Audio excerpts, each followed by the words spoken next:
Hello, everybody, and welcome to the penultimate meeting of BTCC. Not just of the 2020 season, but also BTCC. We are near the end of BTCC's lifespan in GP4 before it gets replaced by World Champ Car. I am the former host of BTCC, JW97, and I am joined today by Dennis Graff. Good evening, or good afternoon. I'm going to say we're not quite in the evening yet, Dennis. It Yeah, might be in some other parts of the world, but not yeah, for the most part, not here in Europe yet. I think near enough in Finland though, because it is around just gone 4:30 over in Finland, so it's nearly evening for them, but just not quite. But anyway, yeah. apologies for the slight delay, guys. We would have started this a little bit sooner, even with Yuri just arriving on time from. Even with Yuri just arriving from home, but unfortunately, Yuri's nose decided to have other ideas. If you don't know, of course, Yuri does suffer from nosebleeds, and unfortunately, just before we were about to go on air, his nose decided to have a nosebleed, so he had to go and quickly sort that one out. But we are here, of course, here at the GP Arena layout of Silverstone, and of course, you may recognise this version of Silverstone because it is the current version of Silverstone. And it should be quite an interesting race here at Silverstone. And of course, there is a chance that the championship for all three of them, both the drivers, the teams, and the manufacturers' championship, could be decided today. With Andrea Sazonov going into this race, having a 32-point lead over teammate Jafari Blackwood, and a further 3 points ahead of Bella Louisville. So it will be interesting to see if the championship will be decided. And the teams, of course, Peugeot Talbot Sport have a 50-point lead over Team Dynamics, and a further 3 points ahead of Volvo 850 Racing. And in the manufacturers, which are a little bit more closer, we have got a 6-point gap between Peugeot and BMW. So that's a bit closer, but you may have just seen the weather there. It is going to be bright and sunny for the qualifying session. No chance of rain at all in this session. But to point out as well, neither of these championships can be won in the sprint race. They can only be won in the feature race. So depending on what happens in the sprint race could determine whether or not the championships could be decided in the feature race. We'll have to wait and see, of course. But anyway, we are now in the garages, then getting ready to go for qualifying session here at Silverstone GP. Now, of course, for anybody who's just wondering as well, wasn't this meant to be yesterday? Well, yes, it was, but unfortunately, Yuri had other commitments other than the Formula 1 race, of course, because we could have done it even just after the F1 race, but unfortunately, Yuri had other commitments to do, so it meant that we had to push this back to Monday. But we are now live here for the penultimate BTCC meeting ever for GP4 and we're just going to get underway very, very soon. And we've got some mechanics whirring about, but we've got our first car coming out on the racetrack, just trying to fathom out which car that is that's coming out on track. And it is Miran FG, of course, who is coming out on track for Volvo. So Miran FG will be the first car on track here at the GP Arena layout of Silverstone. And he comes out onto the track, a very, very shiny Volvo, it's fair to say, here at Silverstone. Very, very shiny, in fact. So we're going to have to probably put up with a very shiny Volvo on this occasion. But anyway, as... enjoy the very shiny chrome Volvo, I guess you could say, for this one. But anyway, Miran FG is the first one out on track for the cars today, as just making his way down the Wellington Straight now then, as he makes his way towards Brooklands. As now he'll make his way towards Lovefield, and he should be joined by some more cars very, very soon. They will come out on the track very, very soon here in this session, as he just comes out of Lovefield and now makes his way through Woodcote now then. So he'll be preparing for his first flying lap quite soon here in the Volvo 850, as he'll now make his way towards Copse Corner, as the fans waving their flags in the grandstands out of Copse Corner then, as they'll now make their way towards Maggots and Beckett's now then. Through Maggots we go, and into Beckett's. These two corners, these left and right-handers being Beckett's, of course, and those two corners previously being Maggots. And then into Chapel Corner we will go now then, as he'll now make his way onto the Hangar Straight, as the seconds tick down, as you can see now then, in this 30-minute qualifying session to determine the grid for the sprint race here at the GP Arena layout of Silverstone. Question to everybody in the stream chat, and I'll ask it to you, Dennis. Do you believe that the championship will be wrapped up today, or do you believe it will go down to the final meeting? I think it will go down to the final meeting. I think here we will see some... I forgot the right word for it, but I think the others will gain a few points over Sazonov. So I think he won't make it today, but yeah. Will be interesting indeed. Of course, last season, let's not forget, Jesus Perinen won his championship at this track, of course, and specifically at the sprint race. Well, unfortunately, nobody can replicate what Jesus did this season, of course, because the championship cannot be won in the sprint race. But if Andrei Sazanos has a good sprint race, then he could win it in the feature race, of course. We'll have to wait and see. But Mirin FG, as we were just talking there, has just started his lap. He's just going around towards the Wellington Straight now, then, as he will start his... as he will... get my words out, Joe. Approach the end of the first sector. 33.353 in the first sector there for Mirin FG, as he will now make his way towards Lovefield Corner now, then going around this long swooping right-hander now, then. As you can see, the shininess on the Volvo there, the chrome Volvo, it's fair to say. As now FG will now come around Woodcote now, then, as he'll now make his way towards Cops Corner. As the second sector, I think, will just be after Chapel, if I'm not mistaken. So through Cops Corner, then we go. As he will now make his way towards Maggots and Beckett's now, then. So now through into Maggots, and then into Beckett's he will now go. So through the left-hander he goes, and then into the right will go Mirin FG. And so far, it's very safe to say that in the only season of BTCC, Volvo had a pretty good season, it's fair to say. 3rd and 8th for the moment in the Drivers' Championship for both Bella Neuville and Mirin FG. A 1:21.203 for Mirin FG in the second sector. So let's see what his overall time is going to be as he now makes his way towards Stoke Corner now then. And now making his way towards the end of the lap. Of course, we were here earlier on in the season for the GP Bridge layout, of course. And that was a pretty entertaining weekend as well. Let's see what the GP Arena layout can deliver this week. As now, here comes Mirin FG now then. Around the 2 club corners now then. As he will now finish his lap. What's the benchmark time going to be? It's going to be a 1:55.498. Here comes Blake Moore in the Vauxhall. Also a very shiny car, it's fair to say. I think we're going to get a lot of shiny cars this week, it's fair to say. But Blake Moore now then crosses the line. And he goes fastest by 50 thousandths of a second. Here comes James Sturt now then across the line, goes 3rd. Bruno de Barros now goes to the top. Here comes Brandon Jackson, he goes 4th himself. As now here comes Igor Peter now then in the Team Dynamics BMW. Across the line now then he will go. And he goes into 6th position. As here comes Toby Holloway. Across the line, he will go in the Curry Cozy Vauxhall, only 7th for him. Marvo Koenig goes into 6th. Patrick Borghi now then slots to 2nd. Here comes Julian Almeida in the Ford Mondeo, only P2 for him. Here comes Bella Neuville as she will now cross the line in the Volvo, and she goes into 7th. Michael Arfield, the man who replaced Jesus Perinen in that car, goes fastest by 9/10 of a second. Jafari Flatwood only in 12th. He looked like he got held up there by Michael Arfield. As here comes Andrei Sazonov, only P8 for him. Jake Tilsley slots into 4th. As here comes Owen Carpenter now then. Across the line he will go. And he goes into 4th. A second off of Michael Arfield. It's fair to say Rubino Gonzalez 17th. Second place now for Jantus Martins. Goes into 2nd. P19 for Rubino Gonzalez. 18th for Zachary Fitzwater. 11th for Kai Moratelli. As here comes Sizemon Mutka now then in 18th position. And Emil Nielsen goes into 19th. So these shiny cars, as you can see there, at the moment though, a very big lap there for Michael Arfield there, Dennis. Oh yeah, that's a great lap. I don't know where he found that time. It's an amazing lap, and also Martins, it's a great lap as well.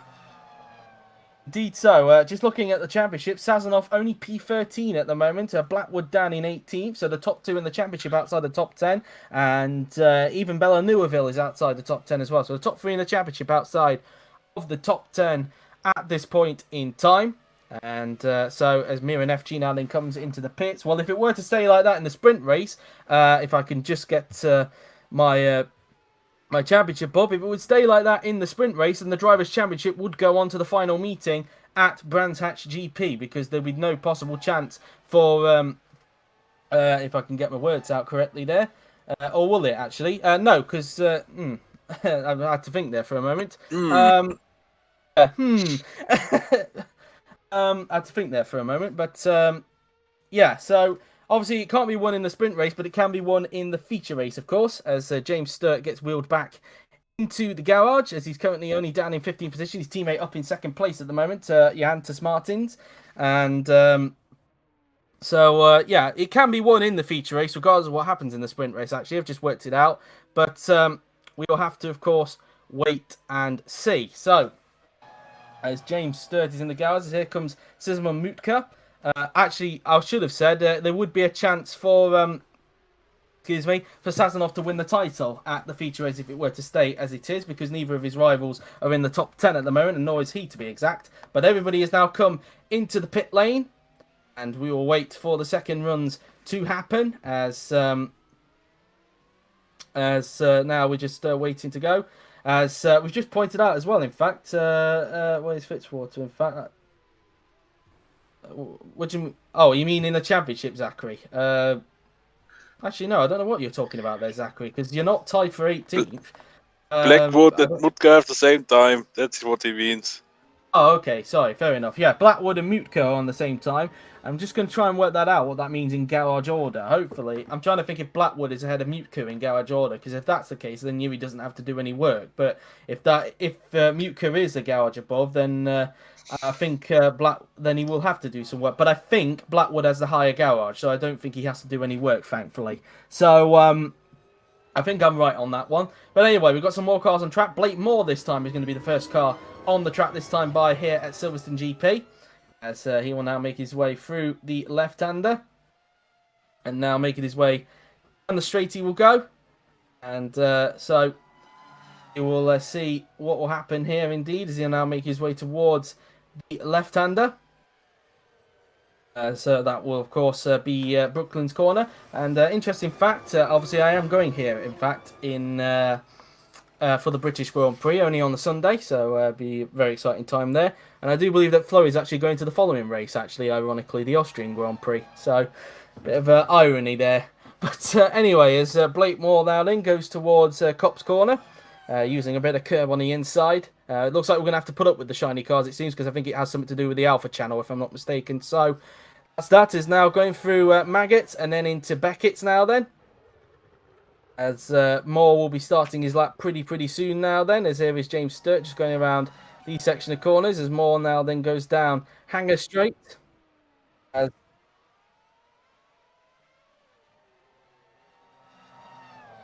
think I can confirm that. I think they're just white Alpha channels, if I'm not mistaken. So, anyways, Blake Moore now then comes around Stowe Corner, as he'll now make his way down towards Vale, and then he'll go into Club Corner. Now through Club we go, and now heading his way now then towards the final corner.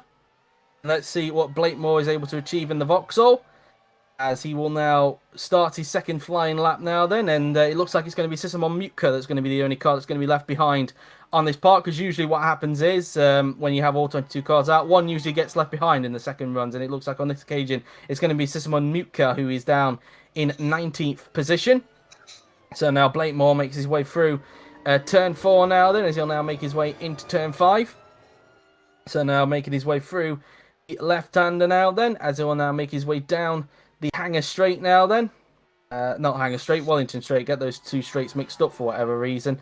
But Moore is 6 tenths down off of Arfield in the first sector there. Or is it taking his personal best? I'm not sure, because I'm pretty sure it said 31 for Arfield's first sector. It might be taking his personal best, actually, on that part. We'll have to wait and see. But anyway, Moore now then makes his way through Woodcut now then, as he'll now make his way towards Cop's Corner. And no, in fact, it was actually taking Arfield there. I must have read the lap time wrong there. So anyway, as now going through Cop's Corner, and now heading towards Maggots and Beckett's will go the Brit, who currently lies in a tied 6th with his teammate Bruno de Barros in the Drivers' Championship. The two Vauxhalls tied going into this race. Vauxhall have had a much improved season compared to last season, it's fair to say. Currently 6th and 7th for both Moore and de Barros in the Championship. And so they'll be looking to see if they can build on that here at Silverstone. But 1.8 down for Moore in the second sector, so he's not on an improvement, because overall he's 1.3 behind Michael Arfield after he did that amazing lap there. As now we go around Stowe Corner now then, as Moore will now then make his way down towards Vale and Club. And so let's see what Moore is able to do. He's got one of the Renner Lagunas right behind him. So through into Vale, then into Club Corner we go. I think it might be James Sturt. As here comes Blake Moore as he makes his way down the pitch straight. Across the line he will go, and he does not improve, stays where he is. Sturt, meanwhile, does improve. He goes up into 12th position. As now we have a look at Toby Holloway now then. at the Vauxhall as Toby Holloway comes around the final corner, currently lying in 20th position in the Kurikoze Vauxhall, and Holloway will come across the line and he goes up to 12th, so a big improvement there. As here comes the Nissan Primera of Patrick Borghi now then, as he will now make his way into the final corner and onto the pit straight. Now then we'll go Patrick Borghi as he will now cross the line, and Borghi does not improve. Here comes Michael Arfield now then. Cross the line, he does not improve, says on 1 minute 54.131, still at the top of the moment. Brandon Jackson, cross the line, goes up into 5th, so into the top 5 goes Jackson. Almeida doesn't improve, here comes Miran FG, and he doesn't improve, he remains just in the cusp of the top 10. Here comes Bruno de Barros now then, in the Vauxhall. Across the line then will go the Brazilian, and he does not improve, stays where he is. Owen Carpenter crosses the line, goes into 3rd. Here comes Jake Tilsley, he goes into 3rd, so we're seeing more improvements on this lap. Here comes Igor Peter now then, in the Team Dynamics BMW. Across the line he will go, and he goes 16th for that lap, just getting in front of Bella Neuville. Here comes Javari Blackwood, only 15th for him, but he gets in front of his championship rival, Andrea Sazonov. Johannes Martin stays where he is in P2. Emil Nielsen doesn't improve. Andrea Sazonov goes up to 8th. That's a big improvement. As here comes Bella Neuville, 16th for him. So Sazonov gets into the top 10. That's very important, really, if he wants to win the title in the feature race. Koenig crosses the line. No improvement for him. Stays where he is at the moment. Here comes Rubino Gonzalez now then, as he will now make his way through the final 2 turns. And onto the pit straight goes Rubino Gonzalez. And across the line will go the Spaniard, who finally got points last meeting, I believe. Gonzalez 21st. For him, pushes this man down into last, but now Fitzwater gets him in 20th. Martelli gets up into 4th, so Gonzalez now down to last as a result of Fitzwater able to improve. Toby Holloway, I think, has completed his lap, so he's now heading back into the pits. I think that's everybody done, if I'm not mistaken. So Arfield still at the top at the moment, but we saw quite a lot of improvements that time by Dennis. Yeah, of course. One of the biggest improvements from Sazonov happened to P9. That's important for him. But also, I think we don't have drivers anymore with this at the exact same time. So at the moment, Yuri doesn't have to do any work on the grid. At the moment, yes, but let's wait and see how that happens. And I've just been given clarification by Ro on how to pronounce Mutka's first name. It's actually pronounced Simon, as in Simon Cow. So apparently the Z is actually silent. So I will remember that for future. Simon Mutka, okay? So get that penciled down in my head somehow. If I've got a pen up in my brain somehow, I'll be pretty concerned if I've got a pen in my brain. So anyway, as Johannes Martins now then goes into the pits, as does Sazonov, the current championship leader, who, if it were to stay like this in the sprint race, Sazonov would have a golden opportunity to win the title in the feature race. As meantime, here comes Marvo Koenig now then, who's just coming into the pits now then. As we now look at Gonzalez, will be heading into the pit lane this time by Dan in last position. It's been a very frustrating season for Rubino Gonzalez, and he's definitely shared that frustration throughout the course of the season, and he's definitely looking forward to, I think he said it himself, he's definitely looking forward to 2021. Yep, indeed. For him, it's a shocking season. Unfortunately, very bad moments for him, apart from the time he finally scored his first points. But yeah, as you said, he will definitely look forward to 2021. Indeed so, especially when we have the tiering revamp, and he'll be hoping that he's going to be in one of the series, of course, and hopefully with a good team he's hoping for as well, or maybe a middle of the road. Because for anybody who's wondering, apart from DTM, of course, Formula E and World Champ Car are not going to be an equal series, but they won't be in the same way as the top class. It will be sort of similar to how it is in real life. So we still should expect some close and very exciting racing indeed. And it'd be very interesting to see what the calendar is going to be like for World Champ Car. We know what the Formula E calendar is going to look like. It's going to be the same one that they've used this season, albeit minus Kyle Army, of course, due to technical problems with the pit lane. So it will still be the 12 races that was used this season. So that's that, really. So it should be very, very exciting indeed. And that's that, really. As Blake Moore now then comes around Cop's Corner, it will be interesting to see where World Champ Car goes, is what I was supposed to say. What location they'll be going to, because they won't necessarily stay in America, as Yuri confirmed. They will have some races outside of the Americas as well, which will be quite interesting indeed. So through into Beckett's then goes Blake Moore, as he's once again first out on track. He'll be hoping there's no traffic by the time he gets back around the racetrack, as we have just 13 minutes to go in this qualifying session to determine the grid for the sprint race here at the GP Arena layout of Silverstone. So if you hear dog commentary again in the background, the traditional It's dog classic commentary. almost now. Yes, it's a classic. It is a classic. As now in towards Vale we go. As now into club corner we will now go. Goes Blake Moore as he goes around the double right-hander. As Blake Moore will start his third flying lap now then of qualifying, as he will start that lap now then. Now, whilst he does his lap, I might as well just give out a few congratulations, of course, because if anybody didn't see this past weekend, we crowned 2 new champions in the OC. Agatina Bavona winning his first ever title in Formula E. So congratulations to him, a fully deserved championship for him as a whole. And also congratulations to Roman Quarg, the 2014 top class runner-up. Finally wins a title in the OC, and the question is, will he be back in the top class? Of course, that is the big question, because he is linked with 2 teams in particular, that being Renault and Alfa Romeo, both of them having some good competition there.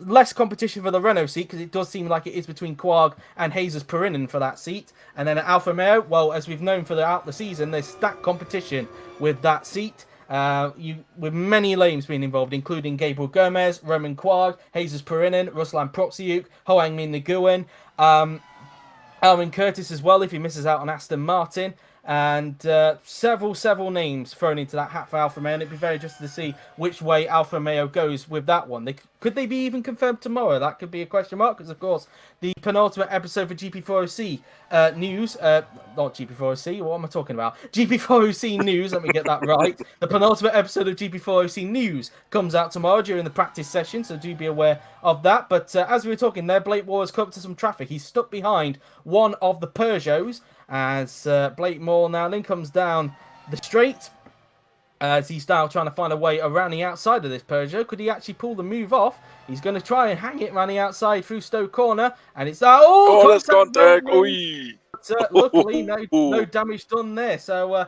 Moore probably not happy with whoever that was in front of him that was holding him up. It was one of the Peugeots, whether it was a Peugeot Talbot or the current pole sitter Michael Arfield. I'm not 100% sure, but either way, it's affected Moore's lap, and it was Jafari Blackwood that was the one he made contact with, so Moore is not going to have some pleasant words about Jafari Blackwood, that's for sure. Nilsson just starting his lap, so is his teammate Gonzalez, as now we're going to have a look at Toby Holloway, who is currently lying in, where is he actually? I'm trying to find Hull.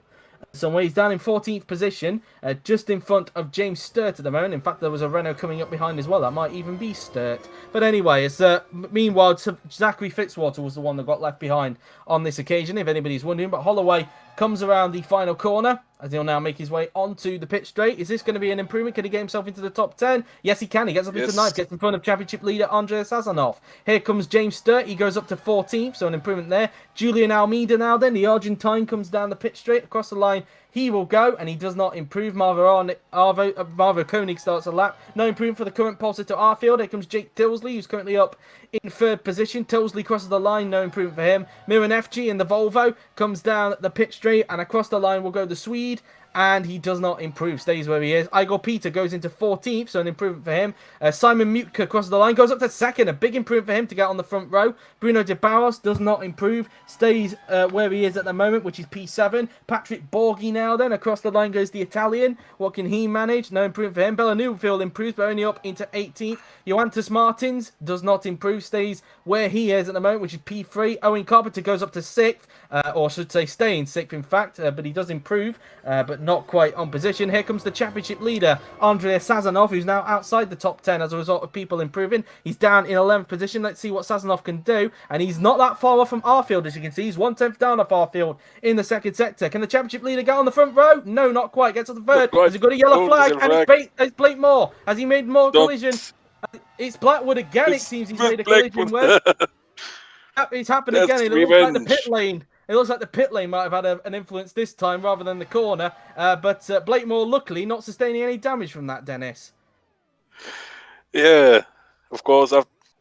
It looked like he could have had damage, but luckily he's not. But it's so ironic.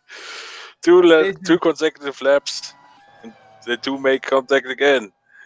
Future rivalry, perhaps, between these two? Who knows? But anyway. Yes, I think so, yes. As we were speaking there, Brandon Jackson went up into 8th position, so he was able to improve in the Nissan Primera. Emil Nielsen in the Toyota does not improve as his teammate Rubino Gonzalez 1.3 off in the second sector. So he could improve, but I wouldn't imagine him to be anywhere near the top 10. But let's see. Could he push Fitzwater down into last? Let's see. The Spaniard now then in the Toyota. Crosses the line and he does improve but remains in 20 seconds, still over 2 seconds behind Michael Arfield. Here comes Kai Moratelli, or Keo Moratelli I should say, as here comes Keo Moratelli, the Brazilian, comes across the line. I wonder if he's got Italian heritage, and he does not improve. Here comes Marvo Koenig across the line. He will goes only 19th that time by. It seems the Team Dynamics drivers are currently struggling, down in 15th and 19th at the moment, as Patrick Borghi's coming back into the pits, of course. I'm trying to figure out if there was anybody else on the lap. I think these are the laps done with, I think. So, yep, as, whoa, a bit of an interesting way of going into the pits there for both Neuville and Borghi there. Close. But at the moment, very good lap there for Andrea Sazonov, and that's exactly what he needs to do, Dennis, if he wants to win the championship in the feature race. Of course, it's so important for him. You know, if he stays there, he has a great opportunity to build up the gap in the sprint race and maybe take the championship in the feature race. Indeed so. As that's that then, really. As people making jokes about what I said there by accident, where I said penultimate episode of GP4 OC rather than the GP4 OC news there. It's not dying, guys. For anybody who's taking the joke seriously, don't worry, it's not dying. I meant the news. I didn't mean the series. Well, for BTCC, it's the penultimate time. True, that is something we can guarantee. This is the penultimate ever meeting for BTCC before it gets replaced by World Champ Car. So that's that. As now we're going around Stowe Corner now then. As Moratelli's going back into the pits. We'll wait to see who's going to be first out on track next time around. I wonder if we're going to get... because I think the maximum laps for these cars are 12, if I'm not mistaken, unlike Formula E, which is 16. So I wonder for most of these guys if this is going to be their final lap. So I'll have to wait and see on that. And it might be the final lap as a whole for this session. We'll have to wait and see. But we've got some cars on track, and it's once again Blake Moore not wasting any time. Once again going out first, and he's hoping not to come across a Peugeot this time. Yeah, hopefully he does not. And especially with Blackwood. Indeed so, as we look at Blake Moore, as he now makes his way towards Cops Corners. My Discord decided to have a bit of a moment on me there. I just saw the bars going up and down a little bit on my left-hand side. So, but anyway, Moore preparing to start what could be potentially his final flying lap. We'll have to wait and see what the timing tower says when he crosses the line to complete his lap, whether he'll get the checkered flag next to his name or not. We'll have to wait and see as he now makes his way through Beckett and then through Chapel we will go, as he will now make his way down the Hanger Straight. As now makes his way towards Stowe Corner. As now going through the long swooping right-hander now then. As now he makes his way down towards the left and right-hander. He will soon go then. So now heading down towards Vale, and then into Club Corner he will go. The double right-hander. And now into the final corner and onto the pit straight now then we will go.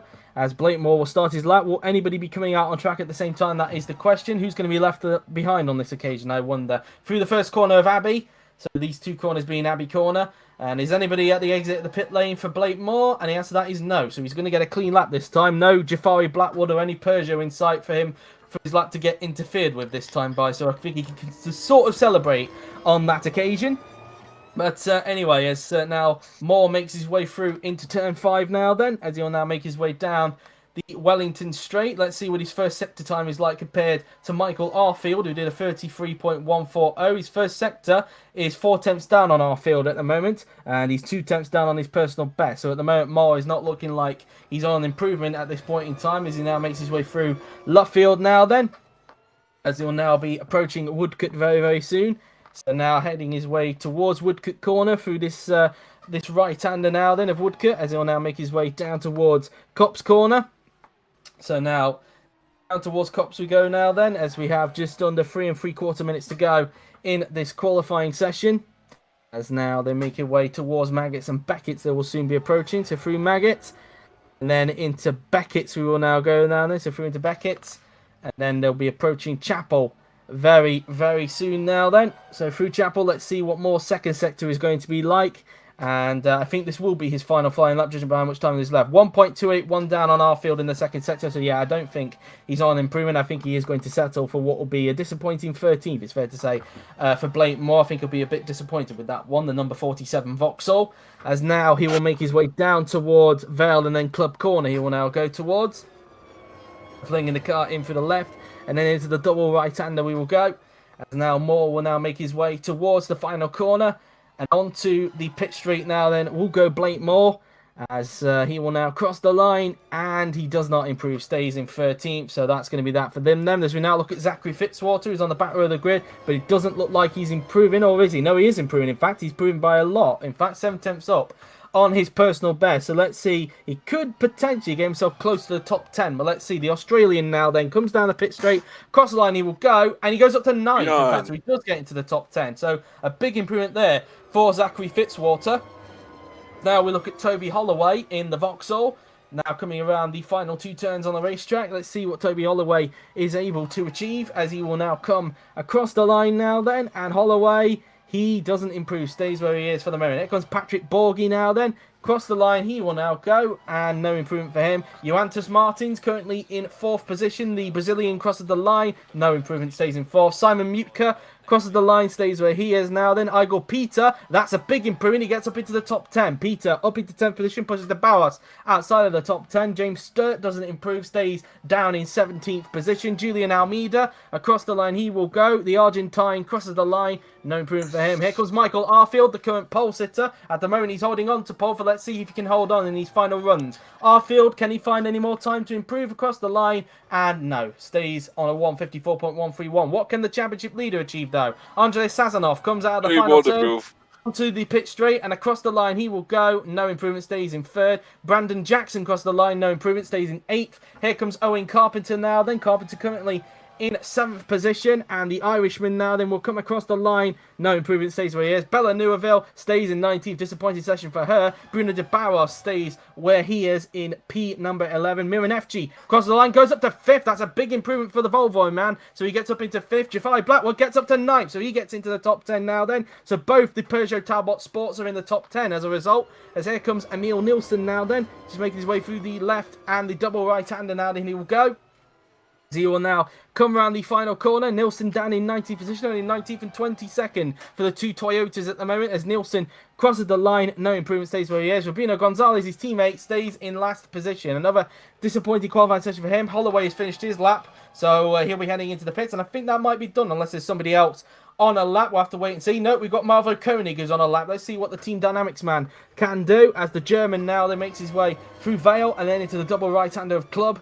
Let's see what Marvo Koenig can do then in the Team Dynamics BMW. He is up on his personal best in the second sector. He was down, but then found some time in the middle sector. Koenig crosses the line, goes only up to 16th, gets in front of Patrick Borgie as a result. And is that everybody done on this occasion? I think Almeida did a lap, didn't he? Yeah, Almeida finished his lap. Is that everybody done with? I think it might be. Yes. So I think that is it then. So it is Michael Arfield who will be on pole position for the sprint race here at the GP Arena layout of Silverstone. But most importantly, Andrei Sazonov in 3rd, and that's good enough for him, because if he can stay where he is in the race, in the sprint race, he'll have a good chance for him to get the championship in the feature race. But we'll have to wait and see if he can maintain that 3rd place in order for him to have a good chance to win it in the feature race. In terms of the team's championship, of course, nothing changes at the top. It's only the Silkaline team, the team that Jesus Perinen used to be in, that is only going to gain points, and they're going to actually now be tied with Toyota down towards the bottom of the championship. In terms of Michael Arfield, that will just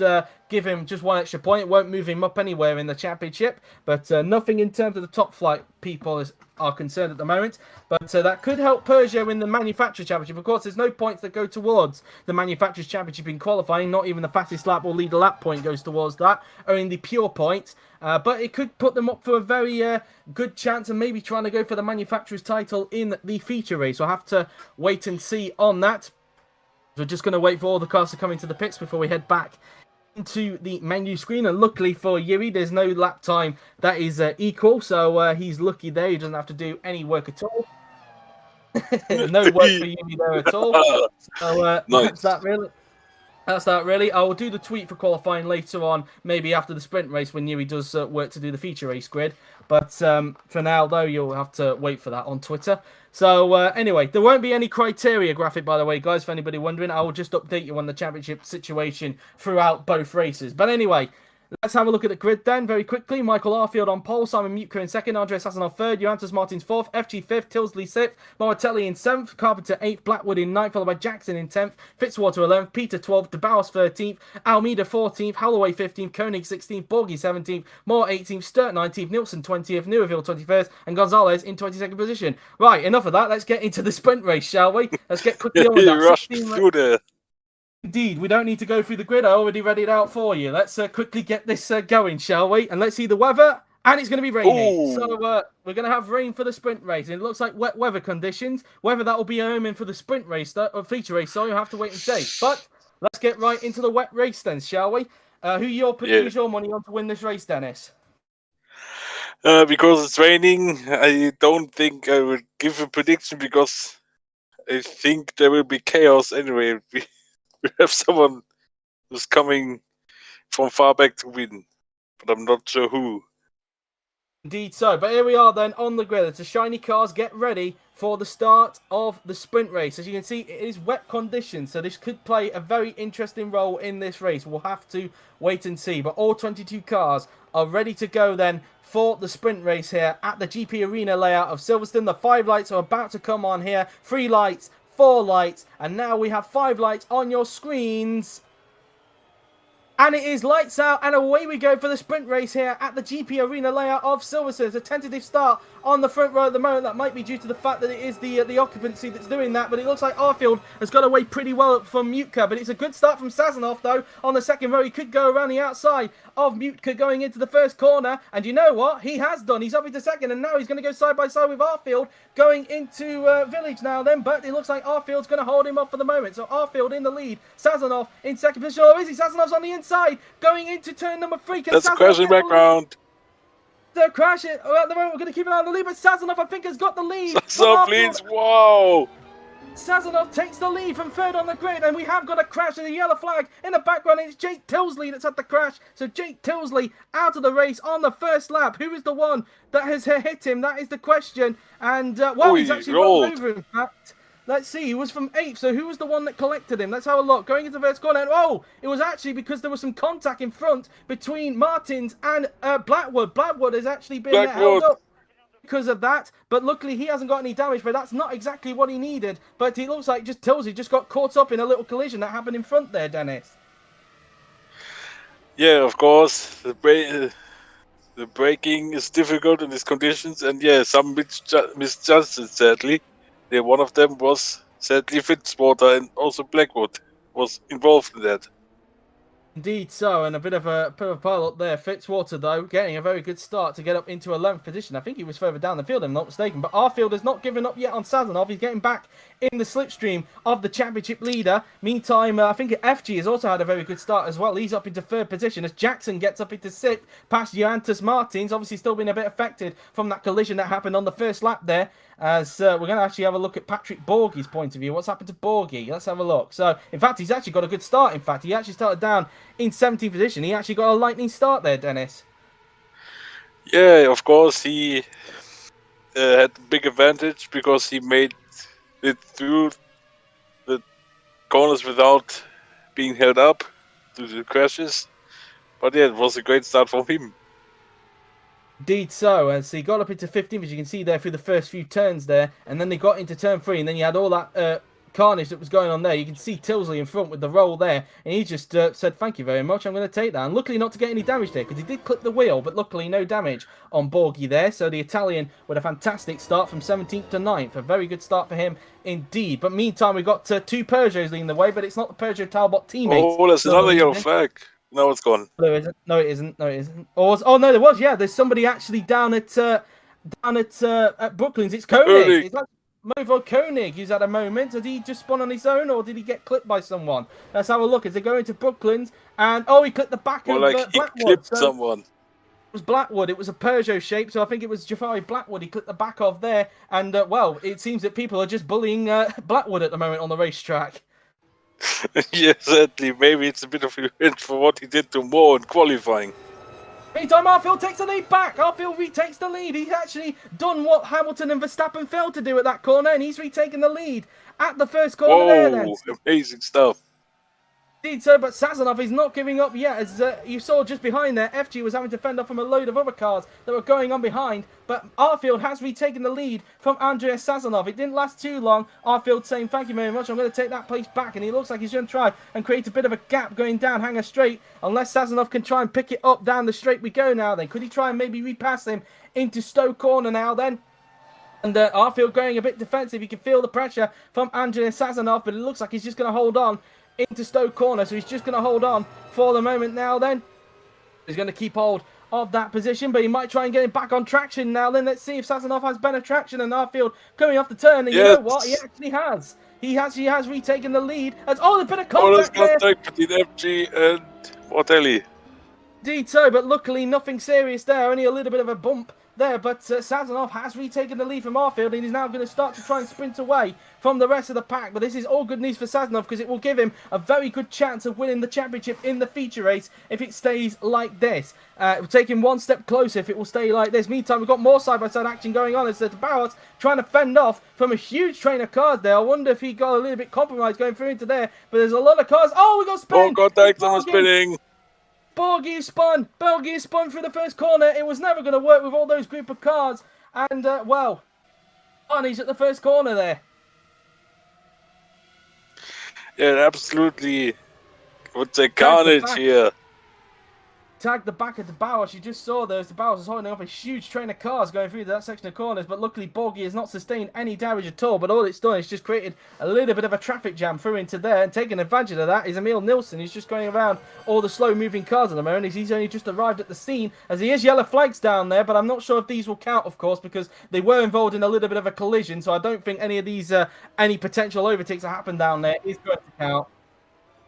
I'm going to say they weren't at racing speed, so no yellow flag overtakes through into there. But meantime, this side-by-side action going on. But Sazonov continuing to lead as meantime, Marvo Koenig is trying to get back up through the field. He's now already caught up to the back of the train after what was going on just in front of him earlier.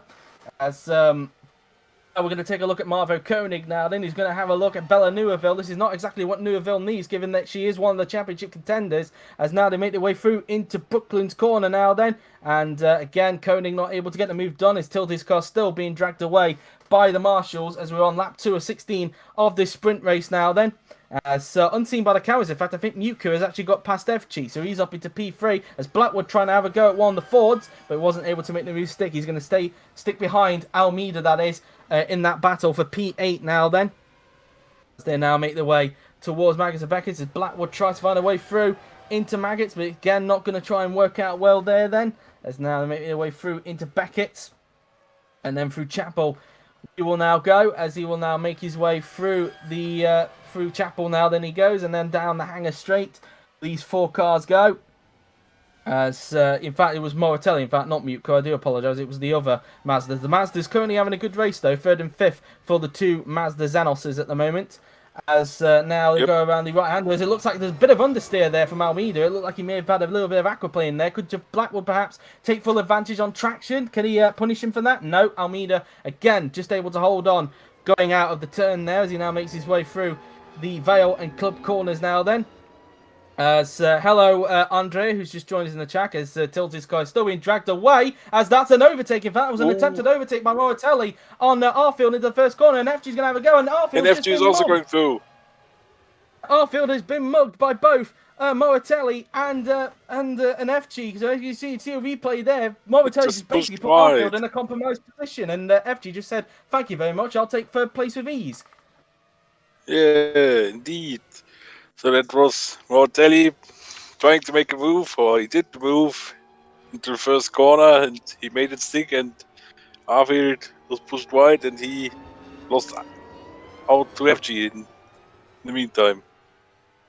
Indeed so, but all that has done is allowed Sazonov to get a big lead, as now the yellow flags have finally cleared, so they've now eventually cleared Jeep Tilsley's Ford Mondeo. It will mean that he will be starting in last for the feature race, unfortunately, so he's got it all to do in the feature race coming up after this race, of course. As now going through Brooklyn's there will go. Sazonov now with a very healthy lead in front at this point in time here in the sprint race at the GP Arena layout of Silverstone. A 3.5 second lead he's now got now on KO Moratelli, and 2 tenths the gap between Moratelli and FG at this point in time. FG trying to line up Moratelli perhaps for a pass.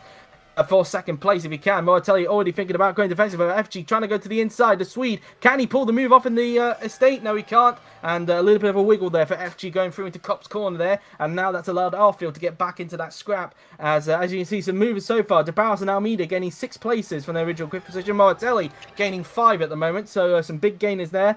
Almeida also gaining 5 on that occasion. As I think, in fact, Blackwood has actually passed him. Unseen by the cameras, Blackwood up into 8th. He's finally made the move stick on Almeida. And now Jafari Blackwood up into 8th position. Meantime, back to this battle for second. And FG is going to have a look to the outside of Moratelli if he can. Can he potentially try and hook the round? Let me get my teeth back in. Try and hook it round the outside. He's trying to hung it round the outside. Try and keep it tidy, boys. Through the right-hander. And Moratelli's just going to hold on. Will Arfield try and punish him for that? Coming down towards Vale Corner, and no, FG's going to cover the inside pretty nicely indeed, so they're going to stay where they are for the moment. But some very exciting stuff as Jackson's now dropped to 11th, Dennis. Yeah, Jackson. Oh, we got spin. The spin, Carpenter. Oh, there's crash. There's been a crash. He's been collected by someone. I'm not sure who he's been collected by, but he's spun off and Carpenter's out. Is out of the race. Peter. And it's also Peter is out. That's one of the championship contenders. Igor Peter has had a crash. Well, I'd say one of the championship contenders. Well, he was. In fact, he was in 4th position. But Peter has been collected and he is out of the race. Let's have a look and see what happened. So Moore went round the outside of Carpenter. What on earth happened here then? Oh, there was a collision between Borgie and Carpenter right there. Borgie just left him with no space. And then, well, Carpenter, that was a bit of a dangerous rejoin in my book. It was a very, very dangerous rejoin from Peter, but there is no dangerous rejoin rule in the BTCC, unlike in DTM and GP2. So you can count yourself lucky there on that. Formula E. And Formula E as well. Formula E, in fact, does have that as well. It actually has the similar penalty system to the top class. But we've got 2 retirements, 3 retirements now. Tilsley, Peter, and Carpenter there. So now we're down to 19 runners. Sturt, meanwhile, has got past Almeida as well. So he's now up into 9th position. As it looks like FG is now falling away a bit from Moratelli. Yep, it seems like Moratelli is having a better pace than FG at this moment, but still a long way to go. We're just on lap 4 from 16. There's nowhere way off the track. Newville's had a spin as well. I was just keeping on the stream chat when that happened, and he clipped the back of Holloway. She clipped the back of Holloway there, and well. Oh, that's a very slow spin. That's another championship contender as well. So the championship contenders of Sazonov, apart from Blackwood, are all in the wars at the moment. Yep, they're having a very rough time here at the moment, but Sazonov is chilling in front, it seems, at the moment. Indeed, so he's just keeping out of trouble, and Moratelli looking like he's also going to be doing the same as well, because it looks like he's now broken away from Mir and FG, but it looks like FG is going to have to worry about Arfield, who's trying to get back onto the podium places. The man who took pole position, trying to have a go at Cops, but it wasn't going to quite work out there. As meantime behind them, Mutka and I believe that's Martins is having a fight for 5th position. And they're also going to be joined by another car as well. As Arfield looking to the inside, going through into Maggots, but it's not going to quite work out there. FG just going to hold on for the brief time at the moment. As now they make their way through Beckett's now then, as they'll now make their way through Chapel Corner.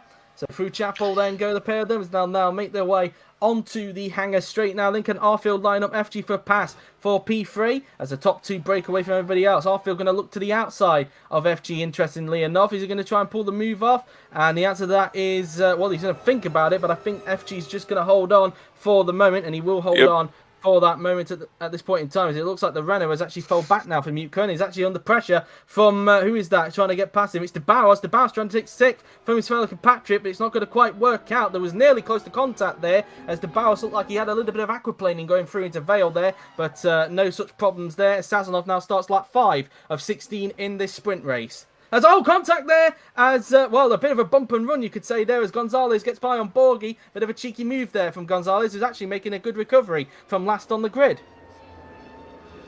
Yeah, it was a very, I'd say, risky move, but he made it stick. Indeed so. As the top two are just having their own races. Arfield again going to try and line up FG potentially for a pass down the Wellington Straight. Let's have a look if Arfield can actually line the move up on FG this time by as they now come down the Wellington Straight. He's going to have a look to the inside. FG trying to cover him off, but Arfield is already there. Can he actually pull the move off on the Swede? Side by side they go into Brooklands. Keep it tidy, boys. And it's going to be side by side, but Arfield has got the move done. Up into P3 goes Michael Arfield in the RKR Silkaline. Meantime, Martins has just been overtaken by DeBarros. He gets up into 6th. Yep, that was a great move from Arfield. He's now back up into the podium places. Yeah, hopefully he can close the gap to Moratelli again. Indeed, son. I'm just trying to work out what that would mean for the team's championship at the moment. Just trying to see if there's any BMWs in the top 10. I believe there isn't, actually. I think all the BMWs are outside the top 10. So at the moment, Peugeot is going to gain big in the Manufacturers' Championship. It's fair to say they will actually increase their lead to, if I'm not mistaken, to 21 points. And it would give them a very good chance, maybe a very good chance of trying to go for it in the feature race, but they will need to outscore BMW again if they were to do that, because the maximum a manufacturer can get per weekend, of course, is 30 points per weekend. That includes both the sprint and feature race victories. As meantime, we look at one of the Toyotas trying to find a way past on one of the Nissan Primeras. That is Nilsson trying to find a way through on, I'm going to presume it's Fitzwater who's trying to find a way through on there. And they've also got another, no, it's Borghi, in fact. It's not even a BMW, it's a Nissan. The BMW is behind it, though. There is a BMW behind him, though, as that's that, really, as they now come down the Hangar Straight now, then, as Nilsson trying to find a, I think he's not even close enough, so I don't know why Borghi is thinking about defending the inside there. A bit of a weird tactic there, I must say. 2.9 seconds, meanwhile, the gap between Sazonov and Moratelli right now, as meanwhile Arfield's starting to gap FG now, it's fair to say. So it seems, you could say the top four, maybe even the top, you could say the front lot are starting to spread themselves out a little bit, Dennis. Yeah, in the meantime they don't have to battle each other, they can just focus on the race. Yeah, it seems like they're also way faster than the guys in the back. Meantime, speaking of guys towards the back, Koenig trying to put Nilsson under a bit of pressure. The Estonian going up against trying to defend off from the German of Koenig. As now Koenig trying to find a way through on Nilsson, but Nilsson saying no to that. As they now make their way through turn 3 and then into the double right-handers of turn 4 and 5. The arena section of the track now then, as now going around these section of corners. And now they'll go down Wellington Straight. As we're now on lap 6 of 16 in the sprint race. As now, will Koenig try and make a move on Nilsson, or is he not close enough? I don't think he's close enough that time, so I think Nilsson is just going to hold on going into Brooklands corner now then. Meanwhile, Moratelli is actually gaining just a tad bit on Sazonov. As meantime, De Bowers is up into 5th. He's passed... He's passed, who is it in 6th? He's just passed Mutka. He's up into P5, so De Bowers up into 5th position. So that's that, really. So another position gained. That was a real fight back, it seems. Indeed, so a brilliant fight back for the Brazilian veteran of the OC. And we'll be interested to see where he ends up next season. I believe he is interested in the World Champ Car Series, but whether he'll get there or not is another question. As meantime, Martins is now fancying his chances on Mutko after De Bowers overtook him. So Martins wants to try and get back into the top 6 if he can. As meantime, Koenig is up to 16th. He's finally passed Nilsson, so up into P16 goes the German. And now that is allowed. That's one of the BMWs, I think. Or was that a Vauxhall? In fact, I think it might be Holloway that's trying to get onto them, or is that more? In fact, I'm not 100% sure. It's a Vauxhall either way, but Nilsson not finished with Koenig as he's going to try and repass him if he can into Stowe corner. On the inside goes the Estonian, down the inside he goes, and no, in fact, Koenig's just going to hold on for the moment. It seemed that Nilsson wasn't brave enough to go through there, and now it is Holloway. I was right the first time. He's now going to try and see if he can punish him on the traction, and you know what? He actually has. So up into 17th goes Toby Holloway. Yep, he caught him by surprise, it seems. He had way better traction, as I said. Yeah, now he's made up a place, and maybe he could have slim hopes if he keeps this going to get maybe to the point if something happens at the front.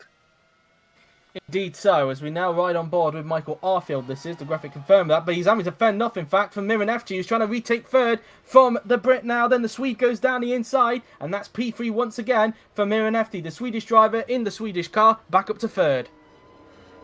Yep, that was I think also the same move that Arfield did pull out on him, but now he did on Arfield, so he's back into the podium.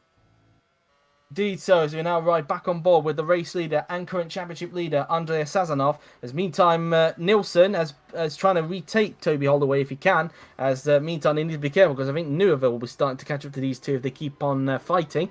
So now we come around left field corner now. There's Blackwood now then. He's dropped down to ninth position, in fact. He's actually stuck behind. Is this James Sturt, I believe? As meantime, we already saw the overtake with FG. What am I talking about? Blackwood trying to get P8 if he can into Maggots, but again, it's not going to quite work out. The Laguna just holding on for the moment, and it is James Sturt. In fact, because Sturt had actually overtaken Blackwood unseen by the cameras, as Martins has actually overtaken Mutka. So Martins up into 6th position. The Renaults have been making some overtakes whilst we were looking towards the back of the field now then. So now can Blackwood try and re-overtake Sturt into Stowe Corner? As meantime, Mutka has not given up on Martins just yet, but Martins saying, nope, I'm having that place now. Meanwhile, in front, we've got this big battle for third as De Bouwers is now in this scrap. Now look at this. Yeah, Mortelli is having some great pace here, and we will see a battle between those two in the next few laps, I presume. Indeed, so a battle for the lead potentially brewing now between Sazonov and Moratelli now then, as the Mazda looking to try and see if he can get Mazda's first win of the season. I don't believe Mazda have had a victory this season, and I think I am correct, so looking to try and get his and Mazda's first ever wins in the BTCC. Probably their last chance to try and get a win in BTCC before it becomes World Champ Car. But now Moratelli in the section with Sazonov. This could be his best chance to try and take the lead from the championship leader as they go side by side into Brooklands. On the inside goes Moratelli, and he's got it done. Moratelli takes the lead of the sprint race. Yeah, what did I say about a few laps? He did it in this lap, and now he leads.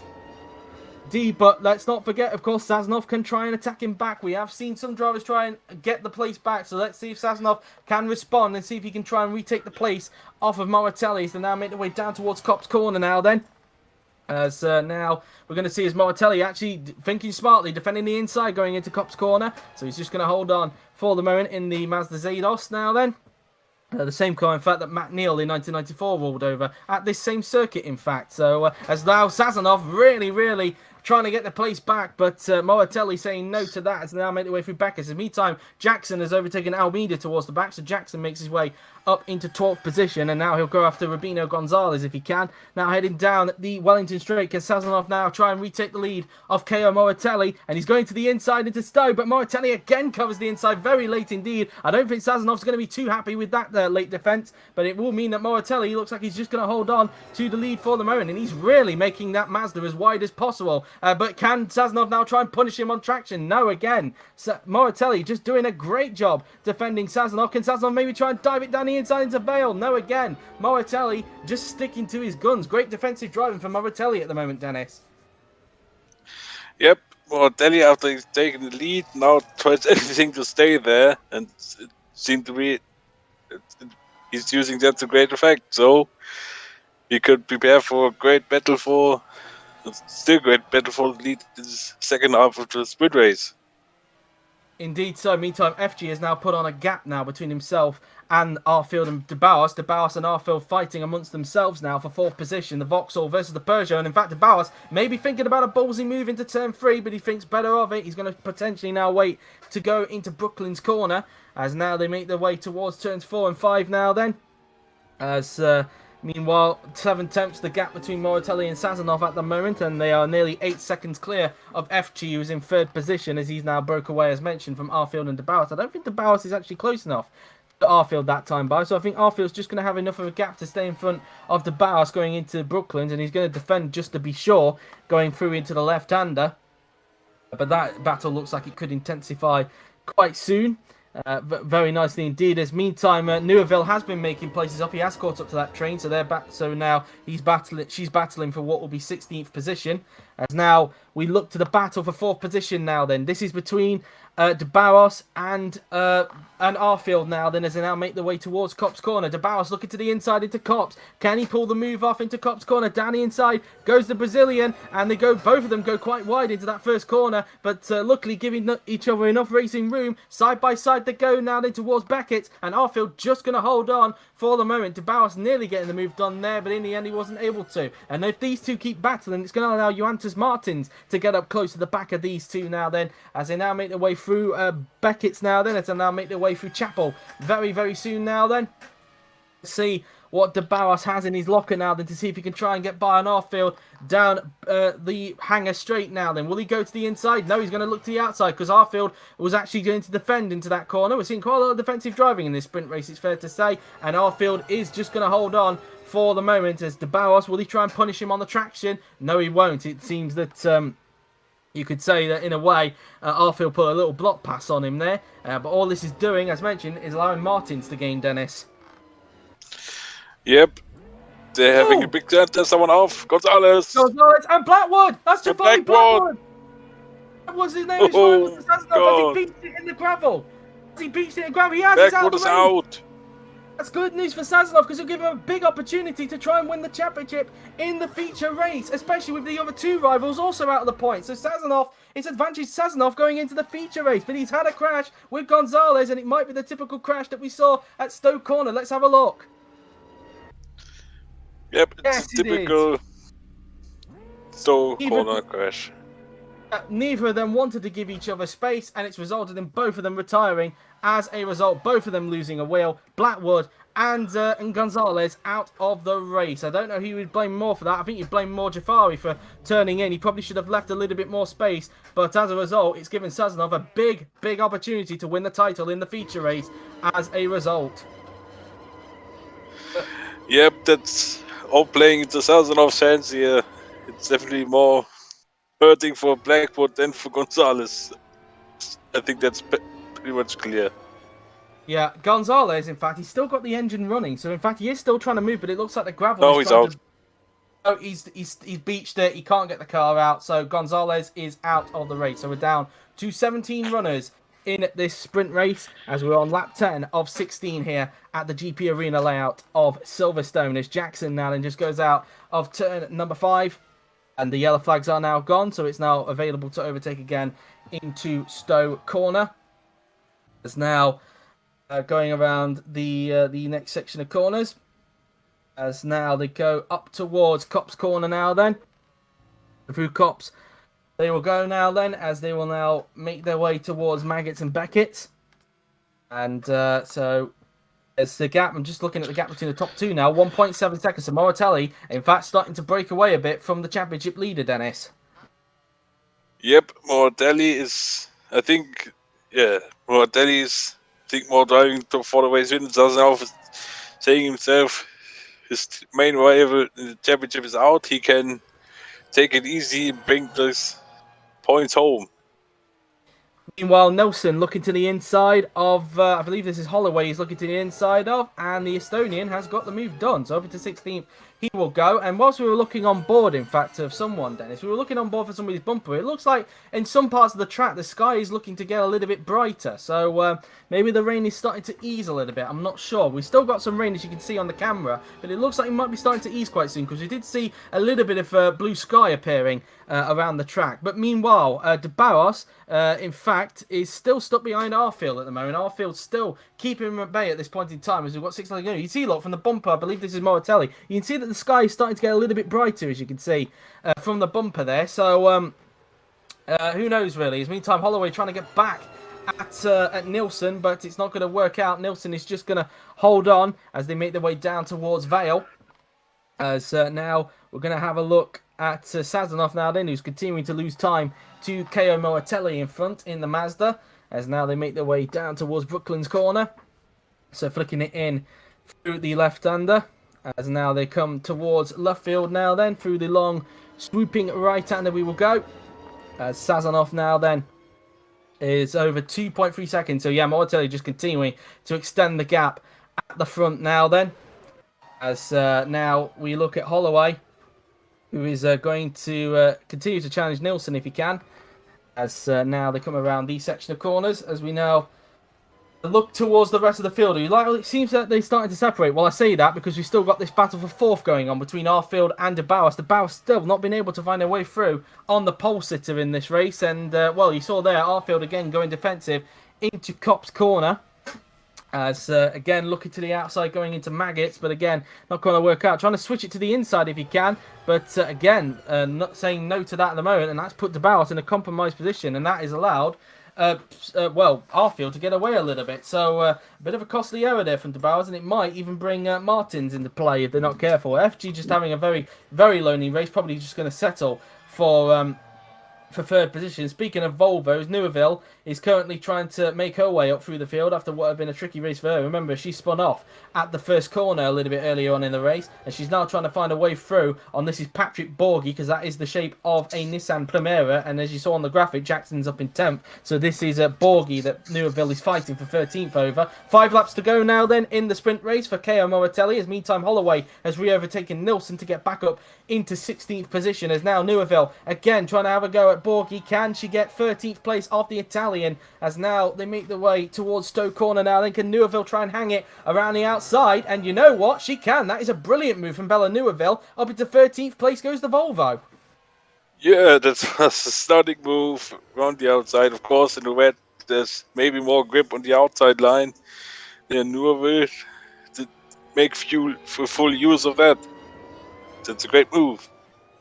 Indeed so, as now we come out of turn 5 now then, goes Miran FG, the other Volvo, and looking like he's possibly just going to settle for the podium at the moment, if it stays as it is. Miran FG, of course, is in the top 8 at the moment in the Drivers' Championship, but it's not going to do anything to Sazonov, because Sazonov is in front of him at the moment. So at the moment it will be match point, as Rob just pointed out, for Andres Sazonov in the feature race, if he can just keep it up at this point in time. Because at the moment, if it will stay like this, going into the feature race, because of course he does have the leader lap point. I don't know who's got the fastest lap at the moment. I'm pretty sure we'll get a graphic up to confirm who has got the fastest lap. It's Moratelli, so Moratelli has the fastest lap. So at the moment, Sazonov will be getting 13 points going towards his tally, and that will bring the gap between himself and Blackwood to 45 points. And so that will be that really, and it will give him a very, very big chance of getting the title in the feature race. So much so that he can afford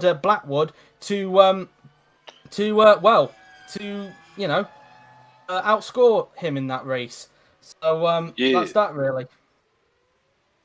As now, going to have a look at this is Miran FG. He's just continuing on his way. Sazonov just I guess just trying to bring it to the finish really. I don't think he's going to even bother trying to catch back up to K.O. Moratelli, and he's just going to bring home these points here in the sprint race. Now, whether these conditions will be here for the feature race though, that is going to be a question, and of course there is that mandatory pit stop to contend with as well. This is going to be 31 laps in the feature race. So we've got 4 laps to go in this sprint race for K.O. Moratelli to take his first ever GP4 OC win, and Mazda's first of the season, their first since last season, of course, with, I'm trying to remember, in fact, who was it who they won it with last season?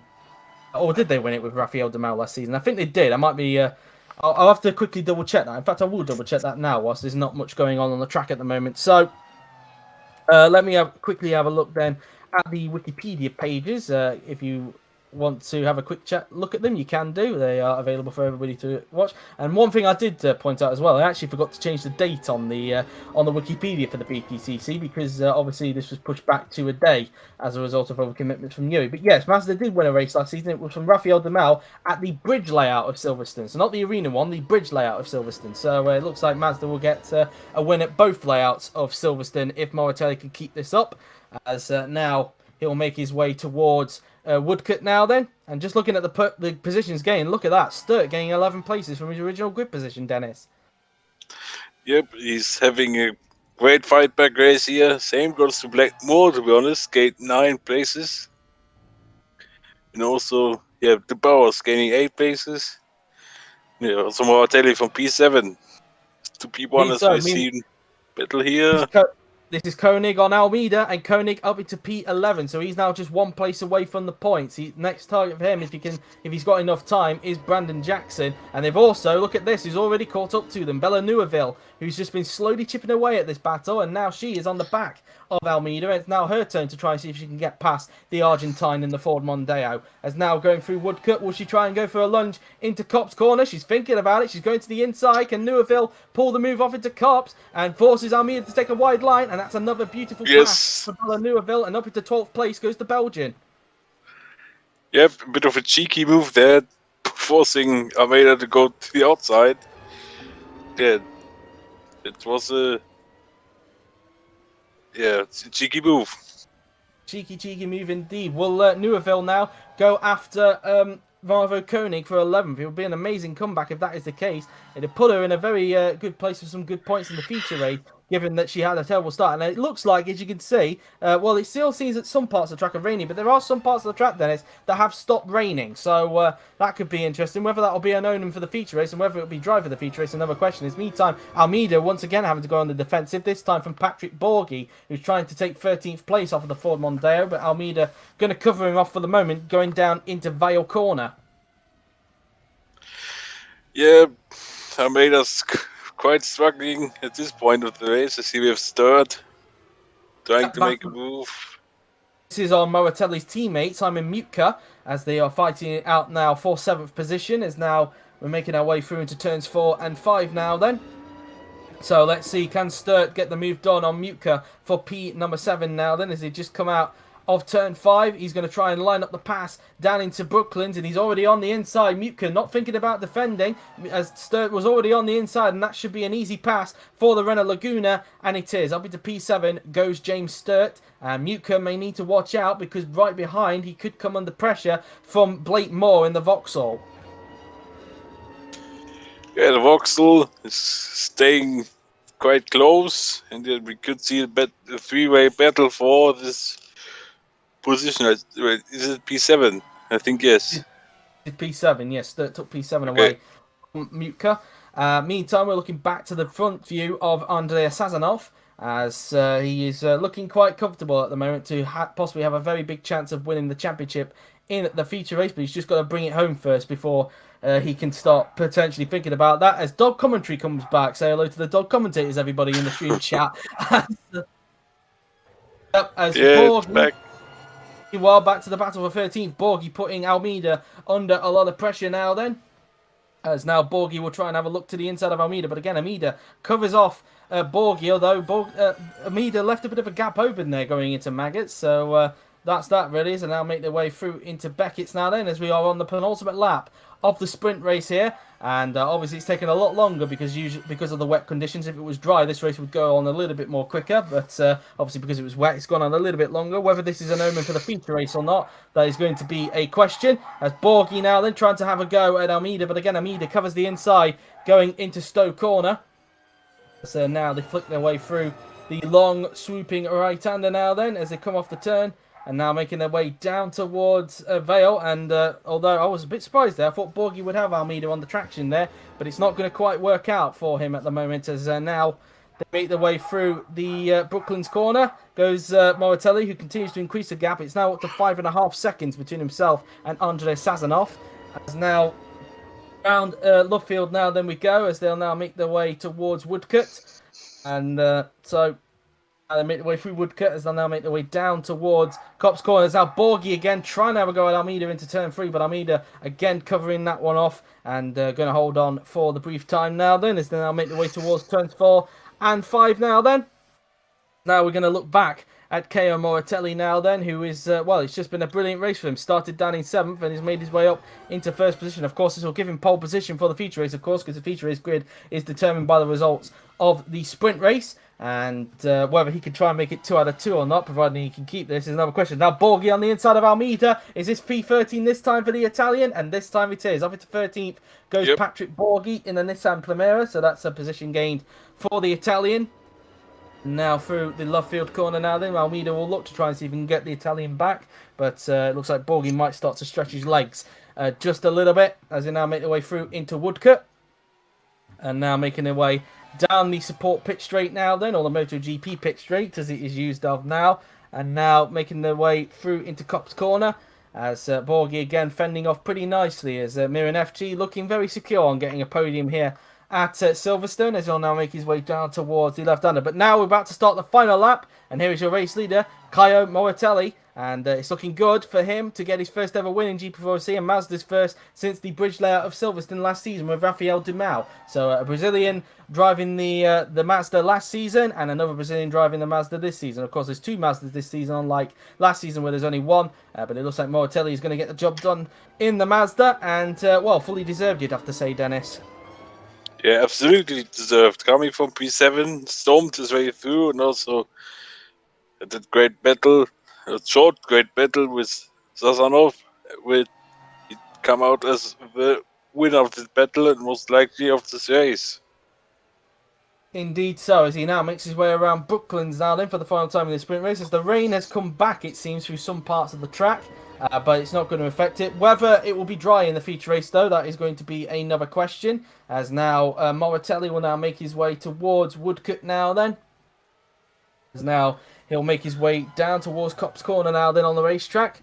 And so he's now going to come around Copse Corner now then. Just a few more corners to go for him to take his first ever GP4 OC win. Just using a bit of curb on the outside there then. As he'll now make his way towards Maggots and Beckett's now then. So through Maggots and then into Beckett's now then we will go. And now in towards Chapel we will now go now then. As now through Chapel, through the second part of Beckett's. And now into Chapel, getting way ahead of myself there that time by. Down the Hanger Straight now then. As you can see the spray picking up from the back of the Mazda now then. As he now makes his way towards Stowe Corner now then. As the gap 6.7 seconds between himself and Sazonov. And then a further 9 seconds between himself and Miran FG. But now, as you can see, the marshals coming out to signify that this is the final lap, as now coming down towards Vale and Club for the final time in this sprint race. It's been a brilliant race from Kaio Moratelli as Neuville gets up into 11th on the final lap. So into P11 goes Bella Neuville. But meantime, Kaio Moratelli comes around the final corner. It's been a brilliant race for the Brazilian, and Kaio Moratelli is going to win the sprint race here at the GP Arena layout of Silverstone. Fantastic race for him. He takes his first ever GP4 OC win, and fully deserved. Andrei Sazonov will cross the line second. He doesn't win the championship for now, but he's given himself a really, really good opportunity of winning it in the feature race. Miran FG crosses the line in third. A good result for him indeed. So another podium for the Swedish driver, as it's going to be P4 for Michael Arfield. What could have been for him after starting on pole, but it's P4 for him. Bruno de Bauers wasn't able to get him in the end, and he'll finish in 5th. Johannes Martins crosses the line in 6th position. James Sturt, 6th and 7th for the Renaults. Not a bad day in the office for the Renault Lagunas. P7 for James Sturt. Simon Mutko will cross the line in P8. A double points finish for Mazda, so a good result for the Xenoses indeed. As Blake Moore will cross the line, will just hold on to 9th, just ahead of Brandon Jackson, who will take the final points place. Bella Neuville, a good recovery for her despite the spin early on in the race. She'll take P11. It'll be interesting to see what she can do in the feature race, as she only just beats Marvo Koenig, who finishes in 12th. Patrick Borghi crosses the line in 13th in the Nissan Primera, so P13 for the Italian. As Zachary Fitzwater, a disappointing race for him. He'll cross the line in 14th position. Julian Almeida 15th, so he drops actually a further place towards the end of the race. Toby Holloway in 16th, and the last finisher to cross the line will be Emil Nielsen in 17th, and that's the sprint race done with him. Moratelli, your race winner as a result of that. And of course he will get, I think he held on to the fastest lap, so he will get 17 points out of this, because of course he'll get the leader lap point. Moratelli wins then. Sazonov 2nd, FG 3rd, Arfield 4th, DeBauers 5th, Martin 6th, Sturt in 7th, with Mutka in 8th, Moore 9th, Jackson in 10th, with Neuville 11th, Koenig 12th, Borghi 13th, Fitzwater in 14th, Almeida 15th, Holloway 16th, Nielsen the last of the finishers in 17th, with Blackwood, Gonzalez, Carpenter, Peter and Tilsley, the 5 retirements from this race. A big 0 for Jafari Blackwood indeed. In the lap chart, as you can see, Sazonov and Moratelli get the leader lap point. Arfield wasn't able to hold on lap 1 to get the leader lap point, so only 2 drivers getting the leader lap point, and Kai Moratelli, as expected, gets the fastest lap point as well with a 2 minutes 10.506. So we're just going to take a brief pause for the moment. We'll stay on the air for the moment as Yuri gets himself prepared for the feature race, so just bear with, guys, and we'll be back in just a little bit. For the meanwhile, I'm just going to go and get a drink because my throat is a bit dry at the moment. Yeah, I'm going to get a drink as well, so I'll be back. When I come back, though, I will go through the criteria for Andrei Sazonov to win the championship, along with Peugeot Talbot and, of course, Peugeot for the other 2 championships, so do bear with. Yeah.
That was quick, I think.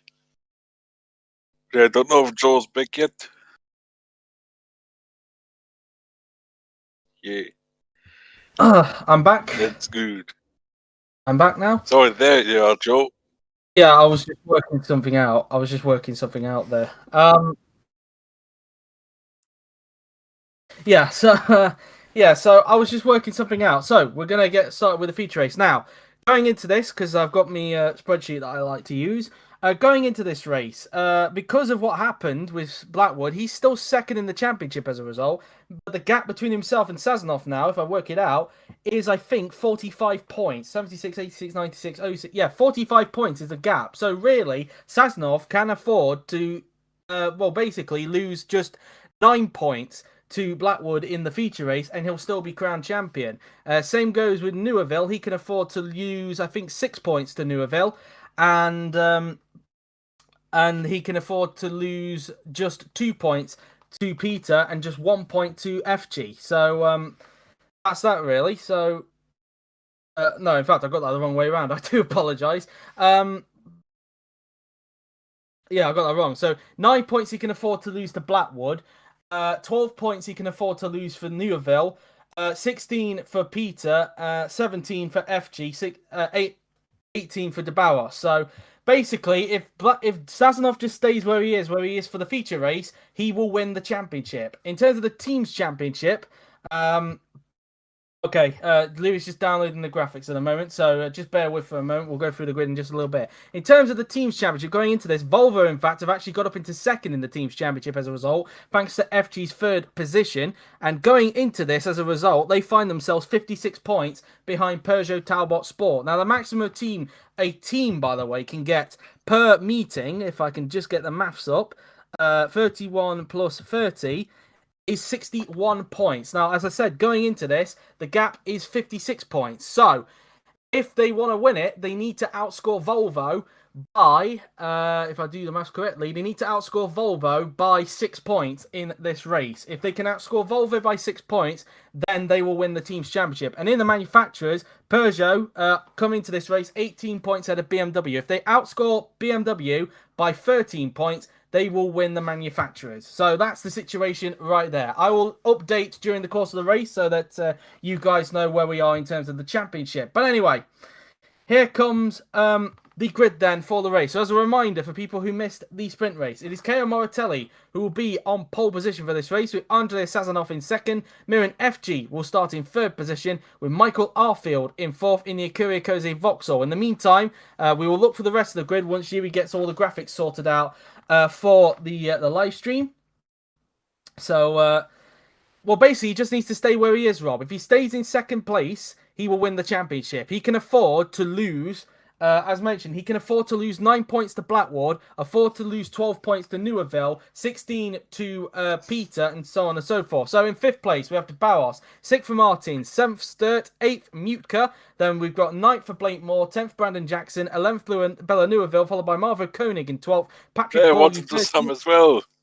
Oh, did you? So I wanted to get through it quickly, Dennis, because of timing reasons.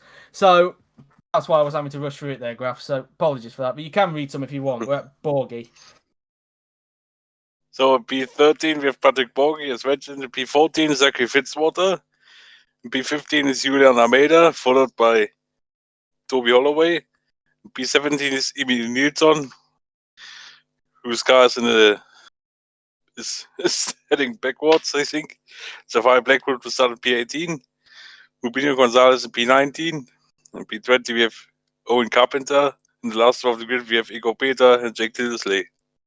There we go. Now the weather. Oh, this is interesting. It's changeable. So as you can see, we've got a little bit to start with, and then a tiny bit in the plus 30 mark. So I think we're looking at changeable conditions here potentially, but we'll have to wait and see, of course, as it will be wet to start off with, but it looks like interconditions, unlike what we saw in the sprint race, which was full wet conditions. So that's that really. So question is, can Andrei Sazonov win the title today? Do you think he can now win the title, Dennis, or do you still think it will go to the final meeting? Now I think he will win it in this race. Okie dokie then. Well, we are on the grid then, getting set for the feature race here at the GP Arena layout of Silverstone. Can all three championships be wrapped up today, or will some of them be won, or will they all go down to the final meeting? The 5 lights are about to come on for the feature race. Of course, we've got a pit stop as well to worry about in this, so keep an eye on that. But the 5 lights are now on, and we are underway for the feature race here at Silverstone GP, and it looks like a very, very good start from Andrei Sazonov. He's got a better jump than what Moratelli did going into the first corner. Can he do what he did in the sprint race and take the lead going into the first corner? He's going to go onto the inside. Has Sazonov got the lead, or is Moratelli just going to hold on? They're going to go side by side through the first corner. It looks like Moratelli is just going to hold on for the moment. They've got to keep an eye on other cars behind because the Bowers has had a good start. He's up to third. He's jumped FG, and of course Arfield's had a terrible start. Looks like one of the Renaults has actually made some places up as well as we go around the section of cars. We've got damage in the background. Somebody's got some damage. Who is that? It's a crash in the background, and it looks like it's Fitzwater who's around. Fitzwater. He's holding up Nilsson. He's holding up Nilsson. There was somebody with damage, I believe. It might have been Fitzwater. And was it Fitzwater? I'm not sure. There was nothing flying off his body, so I think it might have been somebody else that's got some damage. Yes, there's somebody else with damage. It might be Nilsson, in fact. Let's have a look. Was it Nilsson that's got damage? No, in fact, it might be Tilsley, in fact. And, well, in fact, I think it might be Tilsley. We'll have to wait and see if he's got a if he's going quite slowly around the track. But there is somebody with damage, but chaotic start to the race, as we saw in the sprint race. But meantime, back to the battle for the front as Martin gets up into first. Sazonov again trying to attack Moratelli for the lead going into Brooklands corner now then. As they now go around Brooklands. Through the left-hander we go, but Moratelli is just going to hold on for the moment as De Barros is currently in third position and FG is just losing track to these three. But a three-way scrap now going on for the lead of this race. In the opening lap of this race, of course, as now go around Luffield corner and now down towards Woodcut. We will now go. The gap 0.2 of a second between Moore and Sazonov and a further 0.2 to the Barros as well. But Sazonov ready to attack Moratelli into Kopp's corner. Can Sazonov get the move done into Kopp's? Down the inside he goes. And he, know what? I think, well, in fact, no, they're going to go side by side. Coming out of Kopp's corner now then. Can Sazonov get the move done? As you can see the bright sky up at the top of the track. Has Sazonov got the lead? I can't quite tell. They're still side by side. There's actually somebody else involved. FG's got involved. Sazonov now takes the lead. FG up into second. He's taking full advantage of that. And he's up into P2. Moratelli's just essentially been mobbed. Wow. Absolutely biblical scenes there, I have to say. They were going side by side into the corners. Now, can FG potentially line up Sazonov for pass down into Stoke corner? The Swede is on the bumper of Sazonov now. He's actually going to attempt to go to the outside rather than the inside as they go side by side through into Stoke corner. And Sazonov is just going to hold on for the lead at the moment, although he's taking a very wide line going into the corner there. So I don't know if he's had a little bit of aquaplaning going on there, but FG could try and punish him on traction as a result as they go side by side down into Vale corner. But Sazonov's just going to hold on, although FG trying to fling it back to the inside, but thinks better of it. Sazonov holds on for the lead, and if it stays as it is, Sazonov will win the championship at this present moment. But in terms of the team's championship, I'll do some quick maths a little bit later on, but at the moment in the drivers' championship, Sazonov will win it at this point in time. As now we go around the first two corners. Meantime, we've got a battle between the two Vauxhall Sports. There's Barros on the inside, and it was Almeida and Jackson that got damage on lap 1. So it was a Ford and a Nissan that got damage on the first lap there. But De Barros is taking more for 5th position as Mutka now tries to have a go at Moore himself, but thinks better of it as they now make their way towards right-handers. Is somebody about to spin there? No, they just about held on. And no, there's somebody off the track. That's Mutka. Mutka's gone around. Mutka has gone around. There was contact there. You saw a Renault there just doing a bit of a Ken Block drift there. But as you can see, yeah, he clipped the back of Blackwood, actually. Or was that Arfield? I'm not sure. It was one of the Peugeots he clipped the back of. It was Arfield. He clipped the back of, and that clipped into the back of Mutka. And Mutka has gone around as a result. So, gee whiz there. Yeah, that was a chain reaction. There one car going to the other. Yes, Eddie Mutka lost out big time here. For him, it's a big shame. Dito, and I hope those cars aren't stuck in the pits as a result of us going to a replay there. But meantime, Sturk goes to the inside of our field, and that's P7 for him. And meantime, as Moore is... Oh, Neuville's around! Bella Neuville has gone around! And, well... That's that really. Neither car has got stuck in the pit lane, by the way, so no issue there. But Neuville has gone around once again. The Belgian has spun around. She spun around in the sprint race, and she spun around again in the feature race. Yeah, disaster struck for Neuville here. The Holloway clipped back. Yep, Holloway clipped the back of it there. Holloway himself lucky that he also didn't get turned around as well. So that's that really. As we make our way towards the section of corners. For some reason, I thought I heard the Discord noise in my ears there. I don't know if something has happened. But meantime, look at this. As Mutka has actually got back up... Sorry, Moratelli's got back up into second place, in fact. So Moratelli back up to second, and they've allowed Sazonov to just get away. Yeah, Sazonov is absolutely sprinting away from these guys. Yeah, Moratelli back up into second. Indeed so, and they've also got the Renault behind as well to deal with. I believe that is Martins, if I'm not mistaken, but Mefji not giving up on that battle for second place as they go side by side up towards Stoke corner now then. And it is Martins. FG trying to hang it around the outside, but Moratelli covering him off quite nicely there. But can FG try and punish him on traction like he failed to do on Sazonov earlier, as they're going to go side by side down into Vale. But Moratelli is just going to hold on for the moment. As they were so close to contact there. As well, they were very, very lucky indeed. They're going down into Vale corner as Arfield tries to have a go at one of the Vauxhalls there. I think that might be Blake Moore he's having a go of there. As they all make their way down Vale corner now then. As now they make their way through these section of corners. 4.5 now the gap between Sazonov and And Moratelli is, that was nearly contact there between FG and Martins. FG now losing track of Moratelli as a result. And now Martins wants to pounce and try and get his round Laguna onto the podium.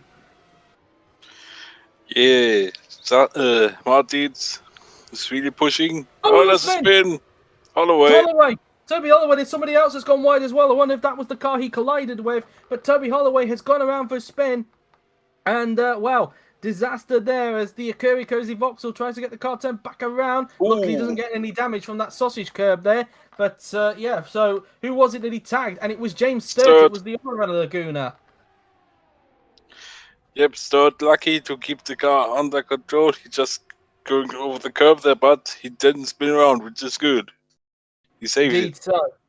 Indeed so, as we saw Holloway go over this sausage curb there, but very, very lucky indeed that he did not sustain any damage, I don't think, just to clarify.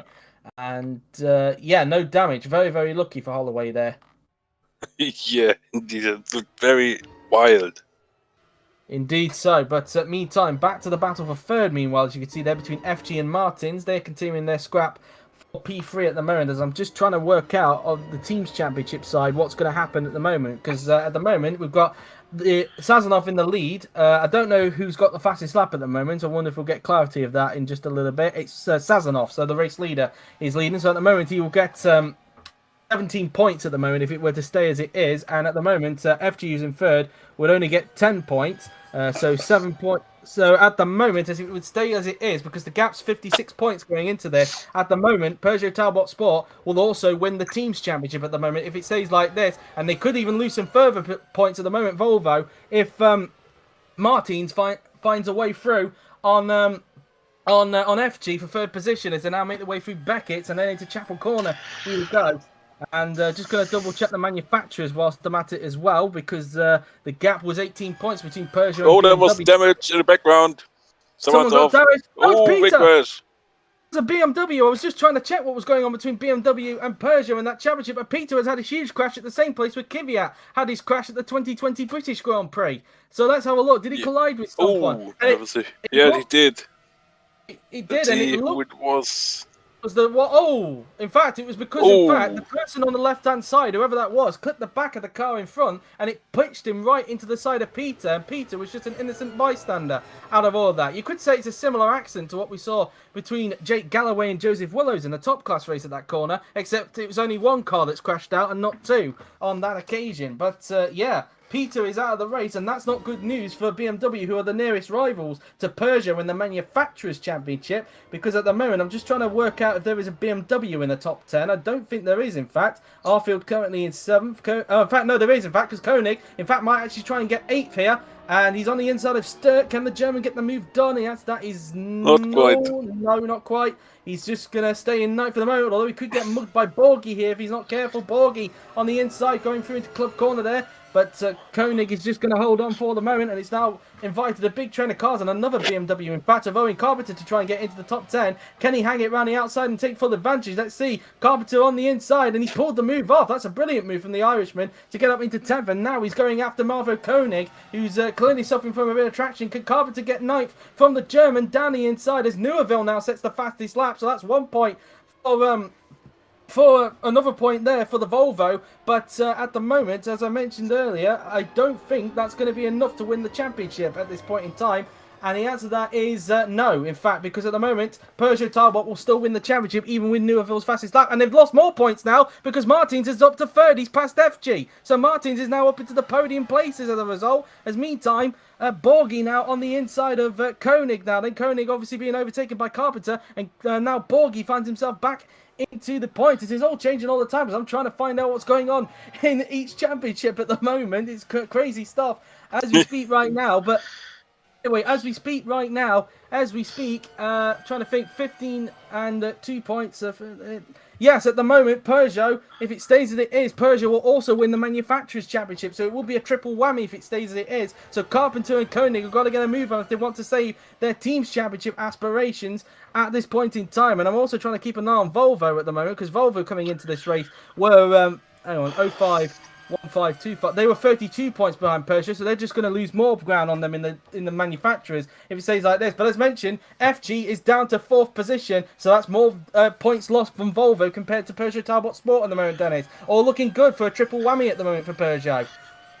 Yeah, it's all looking very good for them. Volvo's losing more and more points, and Sazonov is also being quite comfortable in the lead.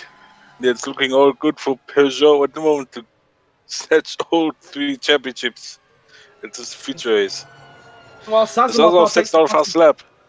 He snatched the fastest lap back off of Neuville now then, so Sazonov now back on 17 points at the moment at this point in time, as now they make their way towards the left-hander. And I was wrong earlier with Neuville's fastest lap, because the previous fastest lap holder was Sazonov, of course. Volvo would have kept their chances, only briefly though, in that championship. But now, at the moment, Peugeot Talbot Sport are back in a position where they could win the championship as a result of FG dropping down into 4th position. And he's now under Prix, as you would have seen from Bruno de Bauer. So Volvo could lose some more points here if they're not careful. And with neither team dynamics in the points at the moment, it's all looking good for Peugeot Talbot Sport at the moment. Yep. They're also the dominant team so far this season. Also, Tosley wide. Tosley's gone wide. Oh. And it looks like it may have been another bump and run. Let's have a look. Or did he bump into the back of someone? It looks like Mutka may have been the one to bump into the back of Tilsley. And yes, it was. He got a little bit too... Yep, so Tilsley drops back a place, but luckily no crash at all. It's just bumps and runs at the moment down at that corner, maybe because of the wet conditions and because of the strategy element as well, as Neuville trying to make his way back up through the field after the contact she had earlier on in the race down at Vale. As meantime, FG's down to 5th. He's been overtaken by de Barros, so he's now down into 5th position, and now he finds himself in a Vauxhall sandwich.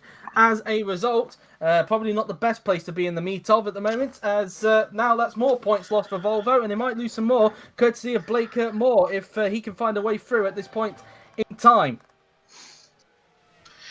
Yeah, Moore is also very pushing very hard to Meanwhile, catch FG. Borghi on Carpenter, and that's another point loss for BMW, because Borghi is now up into 9th position now then. So P9 goes the way of the Italian.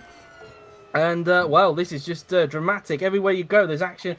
Everywhere you look at the moment, this is what the BTCC is all about. And of course, this is the penultimate ever meeting of the BTCC. So far, they're trying to give the series a good send-off at the moment, the way these guys are racing at the moment. As FG has now dropped to 6th, Moore is up into P5, so more points lost there for Volvo in their quest for the team's championship. Everything's just coming Peugeot's way at the moment for all 3 championships at the moment. As meanwhile, we look at Carpenter, who's trying to in fact, this is 2 BMWs fighting each other. In fact, I think this is actually, Carpenter and Fitzwater, the 2 BMW Motorsport teammates, in fact, that are fighting for P10, and it is, careful boys, your teammates, as Fitzwater tries to hang it around the outside of Carpenter, but it's not going to work out. Meanwhile, Martins is catching up on Moratelli. Yep, there's been a good chance that Martins could make the move. I think it could try it already down the Wellington Straight or into Cobb's corner, but let's see where he will make the move, because he's much quicker than Moratelli. It looks like he might try and line them up for a move down the Wellington Straight. Let's have a look as they now make their way down the Wellington Straight, now heading down towards Brooklands. Is Martin going to get the place off of Moratelli and take P2 from the race 1 winner? Let's have a look as Moratelli actually defending the inside, but as Martins was trying to flick it back to the inside there, but it wasn't going to quite work out there. So a little bit of aggressive defending going on there from K.O. Moratelli. Through Lovefield now, then we go. As now they will make their way down through Woodcut and then down to Copp's Corner. So let's see how this one is going to play out now then. Down through Woodcut, and now they're making their way towards Copp's. As let's see now then, because Martins is now on the inside of Moratelli. Can he get P2 from the Mazda? Down the inside he goes, and you know what? I think he has pulled it off. He has. Up into 2nd place goes Giannis Martins, and that's brought de Bauer into play for the battle for 3rd. Yeah, here comes de Bauer already. He's already got him. P3 now for Bruno de Bauer. The traction was awful there for K.O. Moratelli, and de Bauer up into P3. Could Blake Moore now try and get a hold of K.O. Moratelli? That could be a question, as de Bauer now sets his sights on fellow Brazilian Giannis Martins. Yeah, that's a big Brazilian battle here. Also 3 Brazils in P2, P3 and P4. So, yeah. Meantime, Meantime, Neuville tries to have a go at one of the Toyotas. Could she pull this off? No, she can't. And that puts her back under pressure from Jake Tilsley in the fight for 18th position at the moment. Meantime, some side-by-side action going on. The two BMW Motorsport cars again going into combat for the final points place as Fitzwater tries to hang it around the outside of Carpenter, but Carpenter saying no to that. Can Fitzwater try and punish him on traction? Let's see as they come out of Stowe Corner now then as Fitzwater tries to have a go, but not quite alongside as Fitzwater tries to hang it back around the inside. They were very, very close contact. De Barros now sets the fastest lap of the race, takes the fastest lap point away from Andrei Sazonov. So now De Barros now holds on to that fastest lap point. So now only 16 points will be going the way of Andrei Sazonov, but at the moment it's all looking good for him and Peugeot to win all 3 championships at the moment if it stays as it is, regardless of that fastest lap point being taken away by Bruno De Barros as he tries to get hold of Martins. Meanwhile, the other Vauxhall is now Holloway gets the fastest lap of the race. I wonder if the conditions perhaps are maybe starting to improve because Holloway in the Vauxhall has now got the fastest lap of the race in the Kuriakose Vauxhall. As now, meanwhile, we look at, speaking of Vauxhall, Blake Moore, who's now on the inside of Moratelli. Can he get P4 from the sprint race winner? Side by side go the pair, then can Moore get himself up into 4th position? And you know what? Yes, he can. Up into P4 goes Blake Moore. Yeah, Moore also having a great race so far. Coming from P9, now he's at P4. He's doing also a great job here. Is indeed, as they now make their way through Woodcut now then, as Neuville meanwhile has overtaken Nilsson, so Neuville up into 17th position as she tries to make her way up through the field as Sazonov continues to have a big lead out in front at the moment. He just has to stay calm because at the moment the championship will be going his way if he just stays where he is as he now makes his way through Beckett and then into Chapel Corner as Moore now will try and close up onto that battle for second that's going on in front between his teammate and Ioannis Martins. Meanwhile, Moratelli, in fact, he's still actually behind Moore. It looked like Moore may have to try and chop him off a bit there going through into Beckett. In fact, Moratelli might try and line him back past down into the hangar straight. We'll have to wait and see, in fact, and see if he's got enough traction to try and get hold of Blake Moore, in fact, down into Stowe Corner. And to be fair, I don't think he's actually close enough. I think Moore is just going to hold on for the moment, Dennis. Yep, Moore has built quite enough gap here. So also, but he's going a little bit wide, I think, but he will keep it on the track and he'll stay ahead. Indeed, as Moratelli's... Oh, he's got a bit of a bump behind from FG, but luckily no one spins, but that could allow Arfield to get by on FG now then. But FG just holding on for the moment, so a little bit of a love tap there from FG on the back of Moratelli, and FG letting him know that he wants that P5 back as Martins now sets the fastest lap of the race. So we're seeing a lot of fastest laps coming in this race at the moment, Dennis, as the fuel continues to deplete down. Yep. Yeah, it also can only mean one thing because the conditions are getting better all the time. Indeed, as meanwhile, speaking of another battle, we've got Mutka now then trying to fend off from Holloway as they go into the first corner. A bit of contact there, and Holloway goes around. Oh, that's been... Holloway's been punished for it. There was contact between him and Mutka. Mutka continues going, but Holloway has spun, and yet again, Holloway in the wars. He spun earlier, and he's now spun again, the second time he spun around. Yep, not a very good race for him. It was a bad race, I have to say. Spun already for the second time. Well, FG has overtaken Moratelli, so up into P5 goes Mir and FG. He's now back into the top 5 positions, but not enough to save Volvo's chances of the team's championship at the moment, that's for sure, as he got by on Moratelli there. As Arfield will want to try and have a go at the Mazda pretty soon as well, as we look at Holloway, who again is just recovering from the second spin of the day in the Kuriakose Vauxhall. And so, not a good race for him, that is for sure, as Dennis pointed out, as it looks like Martins is actually starting to put a gap between himself and De Barros at the moment. So De Barros not as quick as we thought. As now Arfield, in fact, has also brought some company along. No, in fact, that's him having to go at Moratelli. Moratelli actually still sticking with FG, and they've now brought Sturt and somebody else into that fight as well. Borghi, in fact, so it's now become a 5-way scrap for 5th as FG has a bit of a moment there going through into Beckett. He's got a bit wide. That could put him Prey down a hangar straight, but he has given him a good speed out of the chapel because it's allowed the others to bunch up onto the back of Kai Moratelli. As that's we're going to have 3 wide. This is not going to work, boys. Try and keep it together. It's going to be 3 wide going into Stoke Corner. Keep it tidy, boys. And somehow they managed to keep it tidy. As meanwhile, it looks like a bit of contact there. A little bit of body power running as Borghi gets up into 7th as a result and gets in front of both Arfield and Sturt there. So Borghi taking full advantage of that little bit of contact. Got a yellow. It's Carpenter. Carpenter's gone around.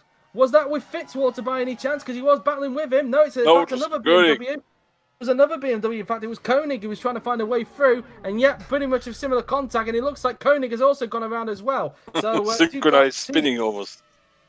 both BMWs have gone for a spin at Stoke Corner, and well, it just looked like that neither of them wanted to give each other any space there, Dennis. Yep, Koenig tried to move, but Carpenter closed the door, and they ended up synchronized spinning off the track. As they're trying to find a way through, as Koenig has actually got it going again. Hopefully he doesn't rejoin dangerously into the path of somebody who's coming around Stoke Corner there, but Carpenter might have got it beached in the gravel. In fact, Koenig having to wait for everyone. Now he's dropped down to the back of the field, and it won't be last because Carpenter's down there, but I wonder if he's actually now beached it in the gravel as a result. The Irishman's struggling to get the car going in the gravel trap, and well, I think that might be his race done with if he can't get it out. As he's slowly crawling, but he's just struggling to get it out of that gravel trap, isn't he? Meanwhile, Borghi now on the inside of Moratelli. This is the battle for 6th position, and Borghi is going to take the place of ease there. So up to P6 goes Patrick Borghi. He's having a good race at the moment, Dennis. Yep, he's having a good race. Borghi, he's fighting back after his difficult race in the sprint race. I actually forgot already where he finished in the sprint race.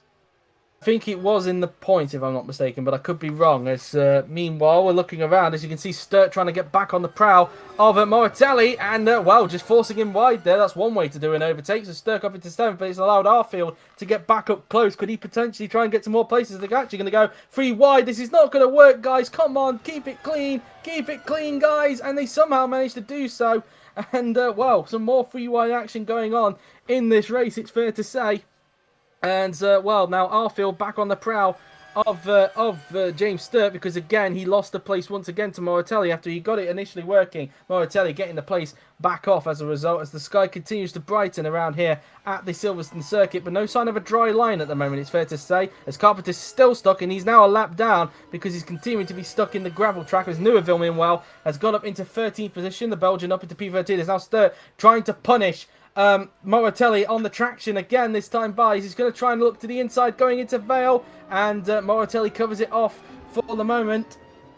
And well, poor Carpenter, he's now a lap down as a result of being stuck in the gravel trap at this point in time. And well, it's just at the moment, if he can get it out of the gravel, it's just going to have to be damage limitations for him, as Arfield now then looks to the inside of James Sturt, but Sturt looks like he's going to cover that one off, so he's going to hold on to P number 8 at the moment, and all this is done has allowed Fitzwater to get up close to this scrap now then, as Fitzwater looks to try and get 9th off the traction from Michael Arfield. Is he going to try and go to the inside of turn 3? Can the Australian pull the move off? And the answer to that is no. Arfield just going to hold on for the moment. As meantime, Borghi is now on the prey of FG, as finally Carpenter gets it going. So he's finally got out of the gravel trap, albeit a lap down.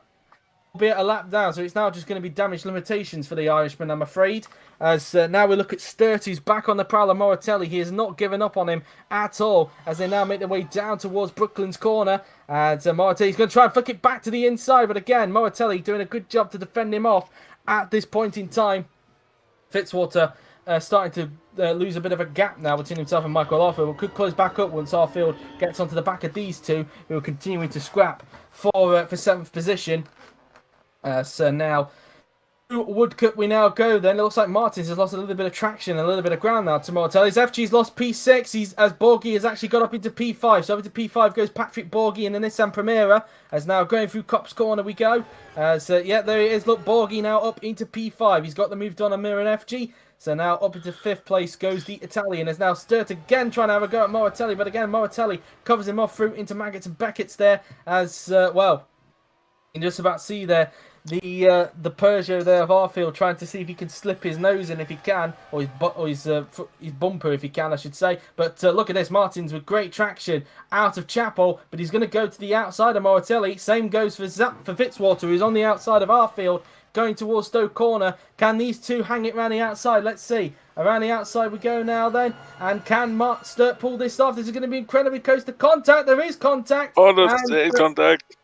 There's contact, and Moratelli again just able to hold off, and as a result, Sturt is going to get punished for it, because up into 8th place goes Arfield, and well, looked like Fitzwater was trying to take advantage, but Fitzwater wasn't able to. But yeah, clearly some impatience going on there for James Sturt, as Moore went wide into the first corner. Moore was a bit off the track. Moore made a mistake. It looks like it may have been an aquaplane moment for the Vauxhall. Let's have a look, because there's no one around him, so it looks like a pure error. And yep, you can see it. Look, he's just about to aquaplane through to the first corner. And, well, that's not an error he wants to make. Luckily, he doesn't lose a place, but all that's doing is allow Borgie to close up a little bit more onto him. Yeah, that was quite a bit of scare for Blake Moore, but luckily for him, he kept it on the track and didn't lost that much time, I think. Indeed, as Arfield now then all over the back of Keo Moratelli, and the track is trying to give out a dry line, but at the moment there's no clear dry line there at the moment. It's trying to dry up, but at the moment it isn't. As now going around the left arm he goes. Holloway now sets the fastest lap of the race, a 2 minutes 9.359. So now he takes that off. I think it was Johannes Martins that was holding on to that earlier on. So he now gets the fastest lap back off him, as now Arfield attacking Moratelli for P number 7 as they go side by side down towards Brooklands now. Then is the move done for Moratelli? For Arfield, as you're saying, yes it is. Up into P7 goes Michael Arfield, and so that's another place gain for the man who took pole position for the sprint race a little bit earlier on. So now he'll try and break away from this train that was created, of course, by Keo Moratelli. As now we go around Woodcote Corner now then. As now we're going to go down into Copse Corner. As in fact, Moratelli not done yet with Arfield. Can he try and get him back into Copse? No, he can't. He's going to have to hang back for the moment. It's not going to do his traction any good at all, because now Sturt wants a piece of it, and so does Fitzwater. We're going to go 3 wide again here. No, we're not. It looks like Sturt was covering off from Fitzwater there, as they all make their way through Maggots and Beckett's this time around. This section of corners now, then through into Beckett's and then down and through Chapel. It seems that the sky's got more brighter as we've got pit calls already. I think it might be changeable conditions if I'm not mistaken, unless this is the pit stop stage. Let's have a look at the fuel. All in. Try and have a look at the fuel on that graphic there. I couldn't quite see where it was because there's a lot of information going down. Fuel, no, I can't really tell. It says 00 for some reason. I don't know. Oh, there we go. 17.9. So I think it may have been a scheduled stop. I'm not sure unless it's a tyre compound change. But it's not scheduled. These are compound changes then. Okay, so I would imagine then they started on the normal wet, but it's gone to intermediate conditions, unless they're all taking a gamble on the dry tyres. I'll have to have a look. But Blake Moore has stayed out because his teammate De Bauer has made a pit stop as well. They're all pitting in, so they're getting the mandatory pit stop bit out of the way as FG is being served by the mechanics. And so let's see where this puts him out. And it said 17 laps, of course, for Sazonov. So it looks like he's going to have to pit again, it seems. Because if you work it out, it only goes up to 19 there. So I think we're going to look at second stops for some of these guys, it seems, at the moment. So it looks like a 2-stop race, perhaps. Unless your name, of course, is Patrick Borgie. Because I think that said 22 laps of fuel. So some are going for 2 stops, some are going for 1 stop. So that's pretty interesting, you'd have to say there, Dennis. Yeah, strategy now could be an important role here. Contact in the pit lane. And, well, I think it was because they were having to wait for drivers to go by, and it's affected Gonzalez. And who was that? That was a Mazda, I think, as well. I think it might be Moratelli. Moratelli, who was in the points, has been affected because of that. And, well, he's going to be absolutely fuming with that one, that's for sure. Yeah, that's so bad for Moratelli. So I don't know what Gonzalez was doing there.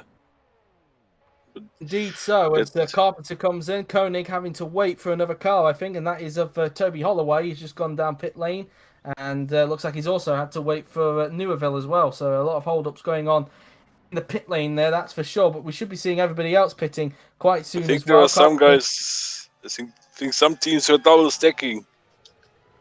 Well, Moore stayed out, of course, and but I think he's gonna have to pit this lap, because I think Sazonov is quickly catching him up.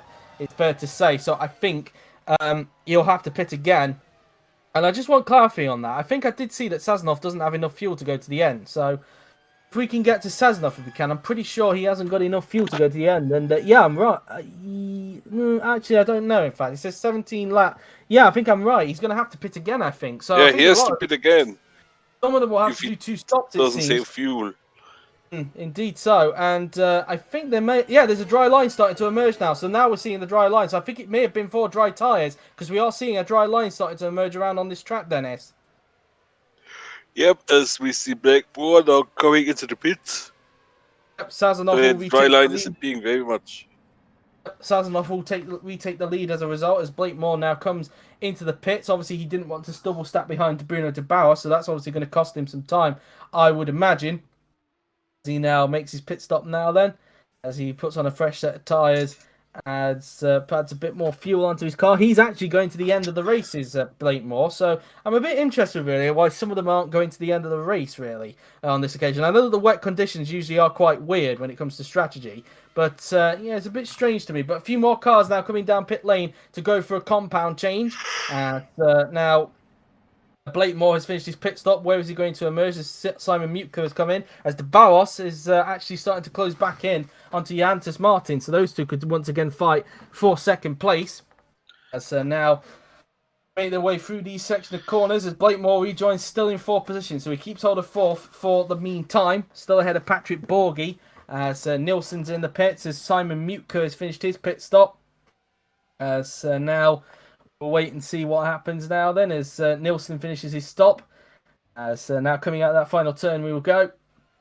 As now we look at Martins now then, who's currently second, but it looks like he's going to have to fend off. And as you can see, look, you can see that the lap times are getting quicker, look, because you can see it on the top left there. They're all set in purple sector 1s at the moment, so we're looking at some fastest laps very soon. I think we're going to be looking at quite soon in this race.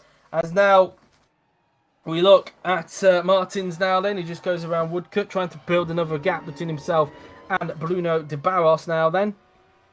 As now they come around these section of corners. I think all the cars have now made a pit stop at least, so at least that mandatory pit stop stage has gone out the window for them, so they don't need to worry about making another pit stop, although some of them are deciding not to go to the end, which I find a bit surprising. So it'll be interesting to see when they will make their second pit stops, and they will, and those who are on a two-stop will need to start building a gap, that's for sure, as we ride on board with Jantis Martins now then. As now we will see, I think De Barros is too far back to challenge him at this point in time. He's now make the way towards Stowe Corner, as we're on lap 13 of 31 in this race. And now coming around these section of corners now then, as he'll now make his way down towards the next section of corners now then. As now Martins goes around the left and right-handers. Now here comes Andrei Sazonov, and the gap now 6.3 seconds between Sazonov and Martins, and there goes the fastest lap. So 2 minutes 8.947 for Sazonov. He holds it on, but can anybody else beat that time? Let's keep an eye on it. Martins does, so does De Barros. So De Barros now holds on to that bonus point. Blake Moore won't, because he's only just come out of the pits. But what about Borghi, who was in 5th position? So at the moment, De Barros holding on to the bonus point for the fastest lap of the race now then, as they now make their way through the section of corners. So through the double left-hander we will now go, as Arfield now sets the fastest lap of the race. So Arfield getting the fastest lap for the RKR Silverstone team, as the track continues to dry out here at the GP Arena layout of Silverstone. Again, De Barros not close enough to get a hold of Martins as they make their way down towards Brooklands Corner. But I think we're going to see some more fastest laps, don't you, Dennis? Yep, I'm expecting more far to come in the next few seconds or minutes.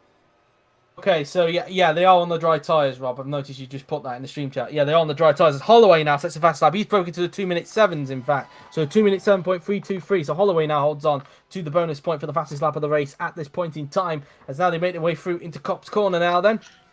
As now, meantime, Tilsley is now trying to have a go at Simon Mutka now then for P11. Mutka gaining some places thanks to the impromptu pit stops, but now it looks like Tilsley wants P11 off of him, but it looks like Mutka's going to hang it around the outside. In fact, so Mutka going to hold on for the moment, although Tilsley's trying to hang it around Lovefield if he can, but it's not going to quite work out. So Mutka holds on to P11 for the moment in this race as they now make their way through Woodcote, as now have a look at Martins. And in fact, interestingly enough, the gap's 5.5 seconds, so Martins is actually closing in a bit on Andrei Sazonov, as meantime Blackwood is side by side actually with James Sturt as they fight for 9th position, but it looks like Blackwood is just going to hold on for the moment now. There's to make their way through Maggots and Beckett's now then as they continue to fight it out for what I think this is 9th position. Making their way through the section of corners now then we go. Both Peugeot Talbot Sports are now in the points in 1st and 9th at the moment. So double points in the moment going to the Peugeot Talbots at this point in time. As Martin sets a fast lap, we've got a yellow flag. Tilsley, I think, may have just made a mistake going through on the exit of Beckett's there, so a mistake for Jake Tilsley as everybody tries to go around the Ford Mondeo man as quickly as they can. And he's waiting for all the cars to go around. There goes Bella Neuville, who goes around. And now waiting for another car. This is a BMW and another car as well. So Tilsley, this is a complete disaster for the Ford Mondeo man.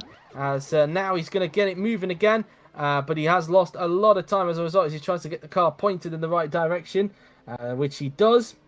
And Tilsley gets back on his way again. But was it a driver error? Let's have a look. I'm going to presume it was. Yeah, I think it was.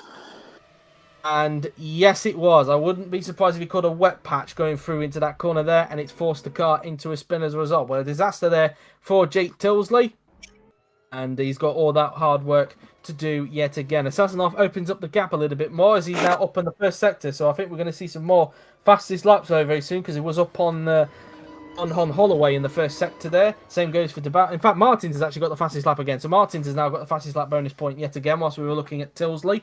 So, that's that then. So Martins holds on to the bonus point for the fastest lap of the race again. There's now DeBauer now then will try and keep up with Martins, but again it just seems like Martins is just gapping him at this point in time as we're approaching the halfway point of the feature race here at the GP Arena layout of Silverstone. As Sturt has actually passed Blackwood, so you can see by the cameras, Sturt up into P9, Blackwood drops to 10th as a result, so only at the moment, only 17 points going in the way of Peugeot Talbot Sport at the moment. And at the moment, Sazonov looking good for the championship. But of course, he does have to pit again. So that could be an interesting thing to watch out for. And I think the guys behind might also have to pit as well. We'll have to wait and see. So Sazonov now then goes around Stowe Corner. He will now make his way down towards Vale and Club as we now ride with Bruno de Barros. He's coming out of Stowe Corner as they'll now make their way down towards the Vale and Club complex now then. So through the left, then into the double right-hander. They will now go now then. Let's see what Sazonov is able to do. And he does set the fastest lap at 2 minutes 6.028. So another fastest lap. Can anybody else beat that? And yes, they can. Martins has, but De Barros hasn't. He's actually broken to the 2 minutes 5. So 2 minute 5.740. Martins holding on to the bonus point at this point in time. As now they make their way through the section of corners now then. And now around the double left-hander now then. Coming around the section of corners, you can see now then, as everybody's done a pit stop. Jackson, in fact, doing 2 stops, of course, because he had damage on the first lap. Same with another car as well, I can't remember. I think it was actually Almeida, if I'm not mistaken. As now will approach Brooklands now, then goes Sazonov, as the gap is 5.2 seconds. It keeps going up and down at the moment, the gap between Sazonov and Martins. 5.1 now, the gap between the top two. And so it is. I think it will be quite interesting, Dennis, to see where these 2 stoppers are going to emerge from this race and whether or not they can still win or not. I'm not sure if they win, but there's a good point result is still possible. As there is some that it seems like half the field are doing the 2-stop, looking at on the left-hand side there. I didn't quite catch what Martins and De Barros's were, so I don't know if they're on a 2-stop or not. Yes, they are. The top 3 are on a 2-stop, so that will be very, very interesting indeed. So that's that. So De Barros looks like he's a little bit quicker than Martins going through into Maggots and Beckett's there. But so far, it just seems that De Barros just can't seem to find an answer to Martins at the moment. As meantime, Holloway looking to the inside now then of Brandon Jackson. This is for P16. Holloway on the inside, but Jackson's just going to hold it around the outside and hold on to 16. But as I was saying there, De Barros just doesn't seem to have an answer to Martins at the moment, Dennis. Yeah, Martins is having good pace. And also, he knows how to accelerate the car perfectly to get the gap. And yeah, I would say so far he's doing quite a good job to keep the Barros behind him. Indeed, so we're now at the halfway point in the race, as we're now on lap 17, in fact, so we're just over halfway now. Then on lap 17 of 31, as De Barros now sets the fastest lap, so he started to get the hammer down as we were talking about him. A 2 minutes 4.711, so he breaks into the 2 minute 4s in this race. But can he finally get through on Martin? He's actually closer than what he has been before on Martin, so this could be his best chance to try and get second place, just as we were talking about him, ironically. As now we go around the left-hander, but again, I don't think he's close enough again to mount an attack down the Wellington Straight. But if he can keep this pace up, he possibly could try and get him down the Hanger Straight. But we'll wait and see on that. As now down Wellington we go. And then in towards Brooklands now, then they will go on the racetrack. The Bows, of course, now holding on to the bonus point for the fastest lap of the race as the lap times continue to tumble down in these ever-changing conditions in the feature race. As now going around Lovefield we will go. As now we will approach Woodcote and Copse Corner quite soon now then. So through Woodcote then we go. As now we look at Holloway again, who's still stuck behind Brandon Jackson, although he's going to the inside of the turn one, and he's actually this time got the move done. As Newerville now sets the fastest lap at 2 minutes 4.097 for Bella Newerville. So now she gets the bonus point for the fastest lap of the race. Still not enough though to overhaul Peugeot Talbot Sport and winning the team's title at the moment, but still, every point matters really in this series. Meanwhile, Borgie trying his best to catch up onto Moore. He was trying to close him up before the changeable conditions happened, but now they've decided to resume that battle. Bouse again, though, surprisingly enough, not close enough on Martins, despite the fact that he lapped quicker than Martins last time out.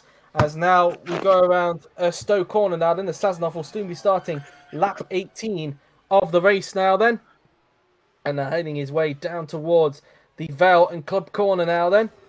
Through into Vale and then through the double right-hander of Club, as he will now start lap 18 of 31 pretty soon now then, so coming out that final turn. In fact, the gap continuing to cut down, in fact, between himself and Martins is now down to 4.5 seconds. It was over 5 seconds at one point, it's now down to 4.5, but Martins slowly gaining on Sazanoff at this point in time. Meanwhile, the battle for fourth is intensified because Moore now having to fend off, and Patrick Borgie is now DeBowers breaks into the 2 minute freeze, a 2 minute 3.950, so DeBowers gets the bonus point back off of Newerville, as now he continues his fight with Martins as he's trying everything he can to get onto the gearbox of the Renault Laguna in front, as he now makes his way through into turn 4.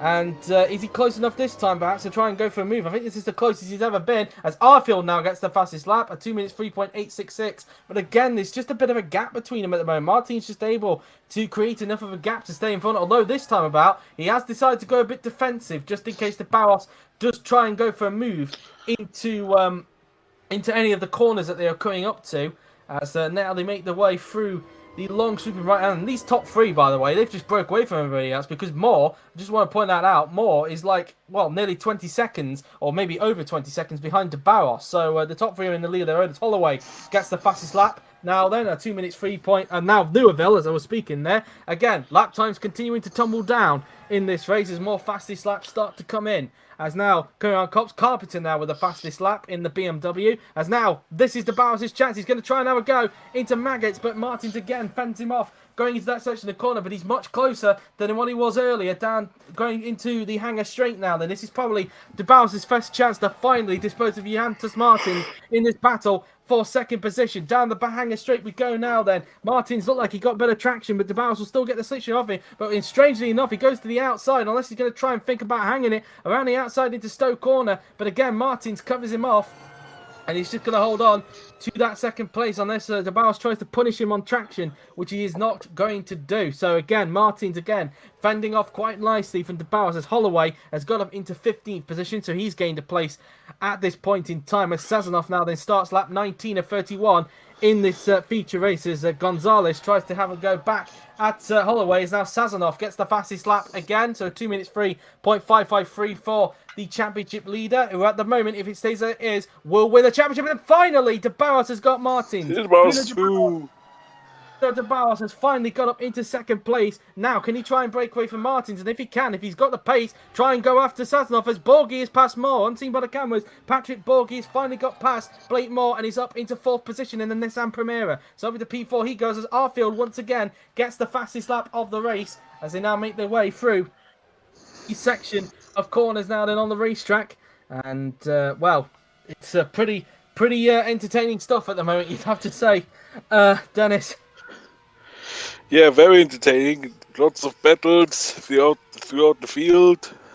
And also the prospect of the leading trio pitting again seems to be in for a very exciting finish.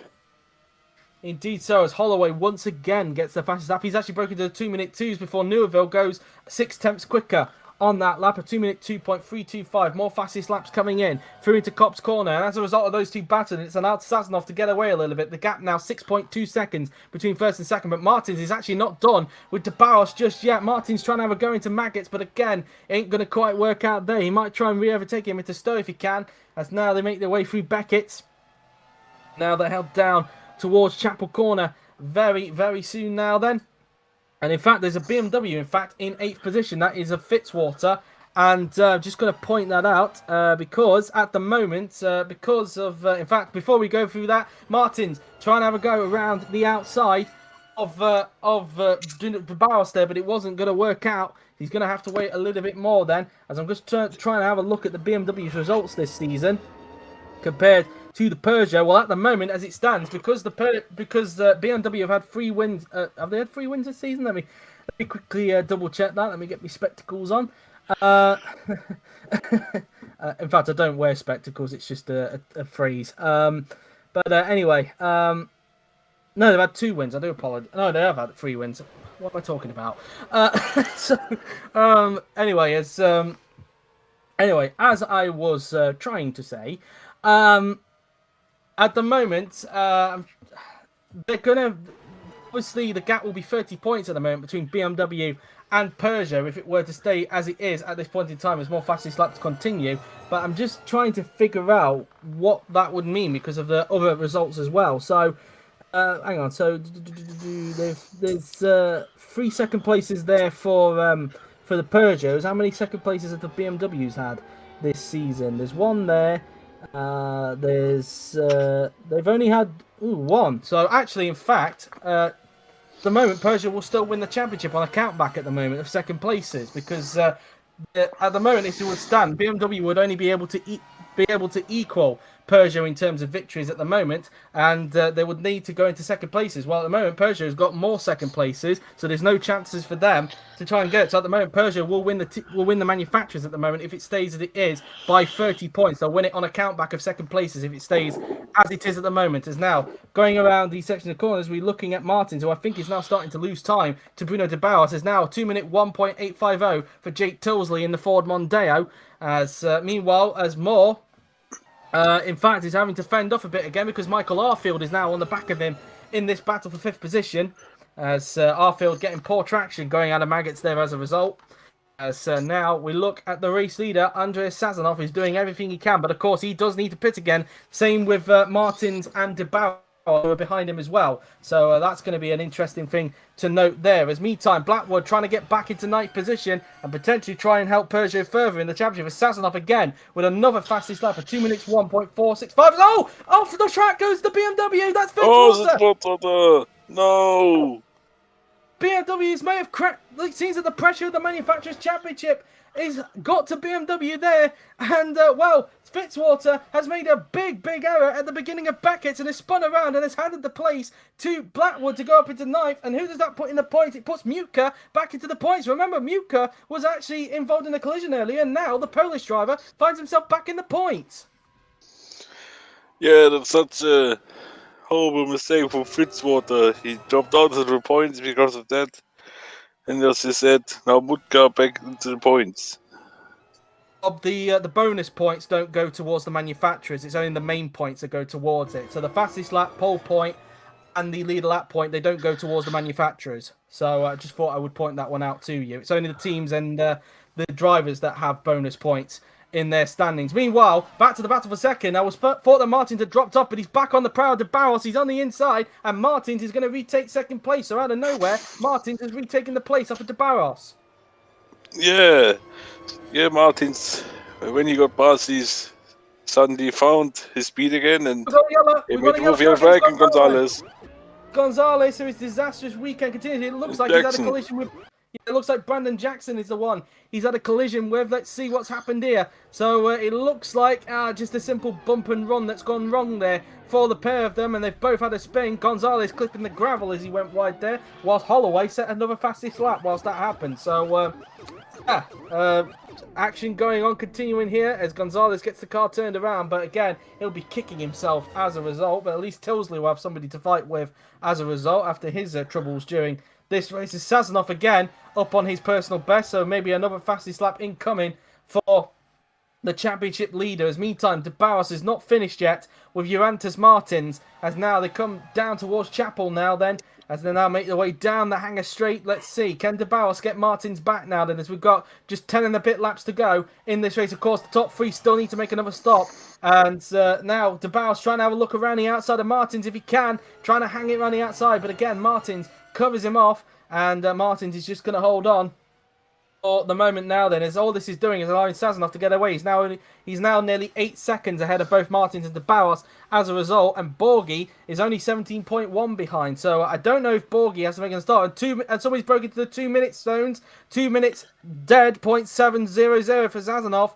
as he gets the bonus point back off. I'm not sure what Borghi is on. Is he on a 2-stop? Well, Martins now gets the fastest lap back off. I'm not sure if Borghi's on a 2-stop or whether he's on a 1-stop. We'll have to double check on that one, what the Nissan Primera driver is doing, if we get to him, of course, as Carpenter tries to recover lost time that he lost a little bit earlier on.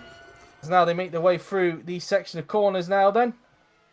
And I'm just wondering, is Borghi on a 1-stop, Yuri? I'm not 100% sure on that. There's more contact. We'll have to come back at that a little bit. Oh, just able to hold it off there as he clipped the back there of Miran FG. No positions lost there. Although, no, there is. Sturt has to wait because he's off the track. So the power slide clear not working out for him, and he's going to drop places as a result of that. And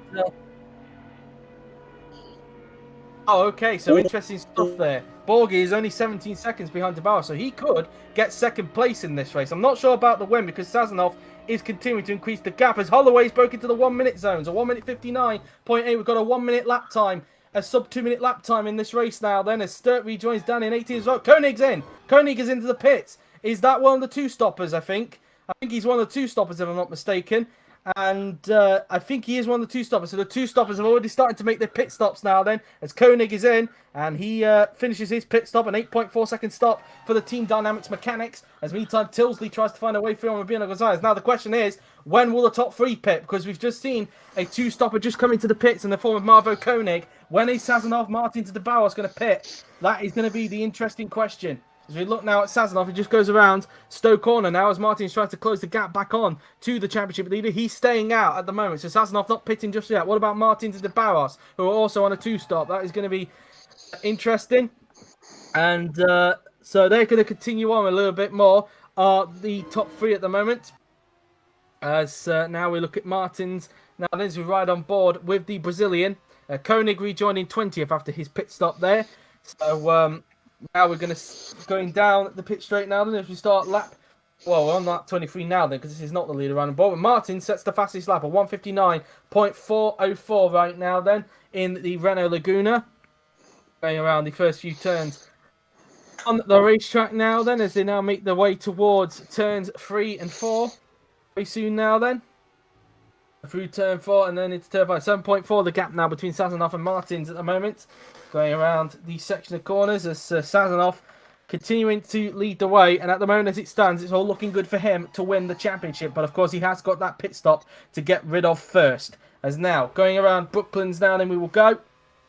Meantime, we're looking at Fitzwater down in 11th position at this moment. As the more pits calls, Holloway is now into the pits. So another 2-stopper who's coming into the pits now then. So more of them coming in. How much fuel did he have left there, you? I just want to know so we can get some kind of clarification of when we can expect Sazonov to come in. He had 5 laps of fuel. So when I last checked, Sazonov had about 7 laps. So I would expect in about 2 laps per time perhaps we should see Sazonov come in for his second stop. And then a lap afterwards we should also see Martins come in because I think he's got 1 lap more fuel than what Sazonov has at the moment. So actually, in fact, I was wrong there. So maybe in about 3 laps, we will see Sazonov come in. We'll have to wait and see. Maybe 2 to 3 laps, we'll see Sazonov come into the pits there. So the 2 Mazdas are currently together on track. Currently 9th, 10th at the moment. So far, 3 points going their way at this point in time.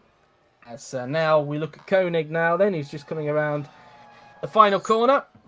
As he now starts the lap. Already made his second stop. So no issues for him there then as he makes his way through into the first few turns.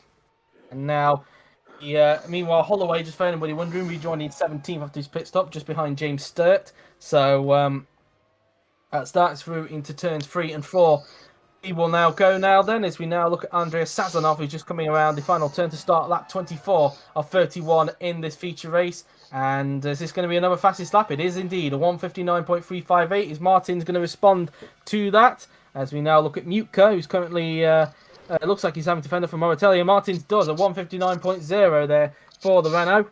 As the two Mazdas now continue to fight for 9th position. Around section of corners now, then we will go as they now make their way onto the hangar straight now then. Let's see what Moratelli can do as Mutka actually going a bit defensive going down into Stowe Corner. So that's that really. Is Arfield now on the back of Blakemore. The battle for 5th is back on the inside of the first corner. Arfield sets the fastest lap, and on top of that takes P5 from Blakemore. So over to P5 goes Michael Arfield. Yeah, that move wasn't that much expected. Expected Arfield to be a bit more far back, but now he's through and now he can set the side after Patrick Borghi.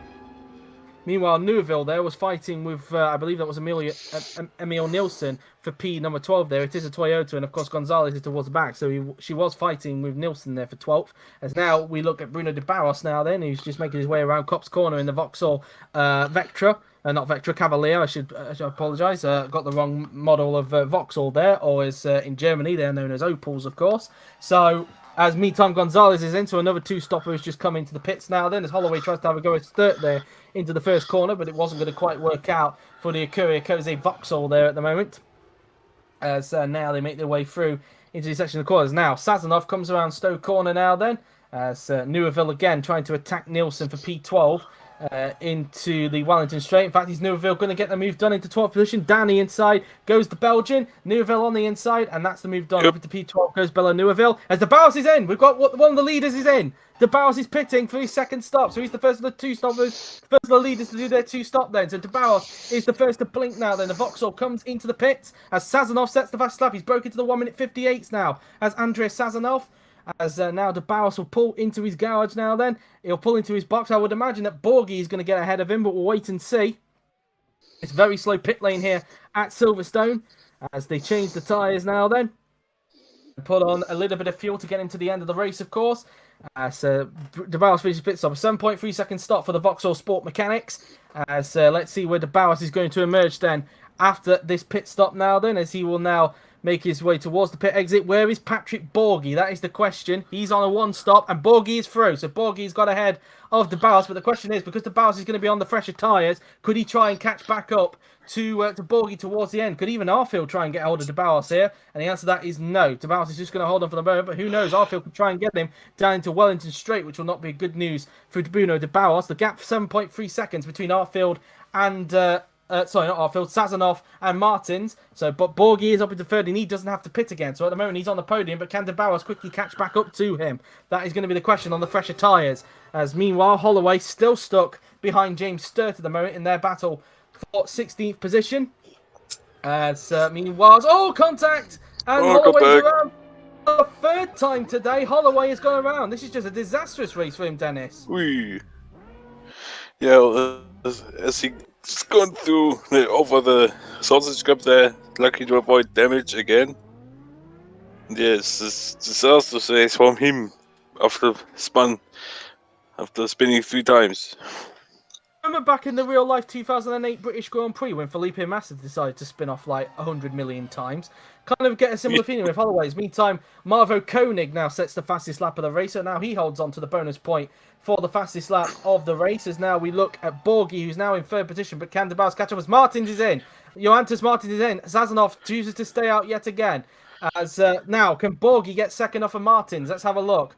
As now Martins makes his way into the pit lane as Sazonov sets another fastest lap, a 1:58.723. Martins will not take that off him because he's in the pits. So let's see then what Martins can do after this pit stop as he looks for the Renault mechanics, and he was actually up on Sazonov in fact, so that's a shame for him. Unfortunately, it seems that the game is quite clever enough to not include the pit lane as a fastest lap, so very clever from the game there, as you just saw on the left-hand side there. So, again, this game way ahead of its time, it has to be said, despite the fact that this game is actually 20 years old this year. So, There's a lot, really. As Johannes Martins out there, where is Patrick Borghi? That is the question. As Martins will flick off the pit limiter now as Michael Arfield comes in for his second stop, and Borghi has gone through. So Borghi is up into second place. Martin's going to have to get him on track if he wants to get B2, but crucially... There goes there. Let's see, is he still going to be ahead? He is. Martin's still going to be ahead, but can DeBois possibly try and get him down the Wellington Straight? That is going to be the question. Yeah, of course now the Bauer's tires are already up to temperature. This is from Martin's aunt. So yeah, if the Bauer's wants to be out, he has to make the move now. Indeed so. Moratelli is now into the pits. Arfield rejoins in sixth after his pit stop. Down the inside goes the Bauer, and he's got the move done. Up into P3 he goes. Now can he go after Borghi?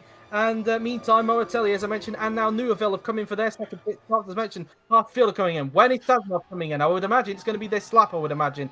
Andrei Sazonov will be pitting as he continues to put in some very, very fast laps as he tries to build a gap towards himself and Borghi in order for him to keep the lead by the time he makes his second pit stop, as he now makes his way towards Stoke Corner now then, as Koenig sets another fastest lap of 158.551. Now Holloway does. He breaks into the 1 minute 56s as now Sazonov comes into the pits. 26 seconds was the gap between himself and Borghi. Will that be enough? Let's have a look. I would imagine it would be, but I could be wrong. Sazonov, the championship leader. This could be the most important stop of his career as he's got a chance to win the championship at the moment. Let's see as Sazonov comes into the pits.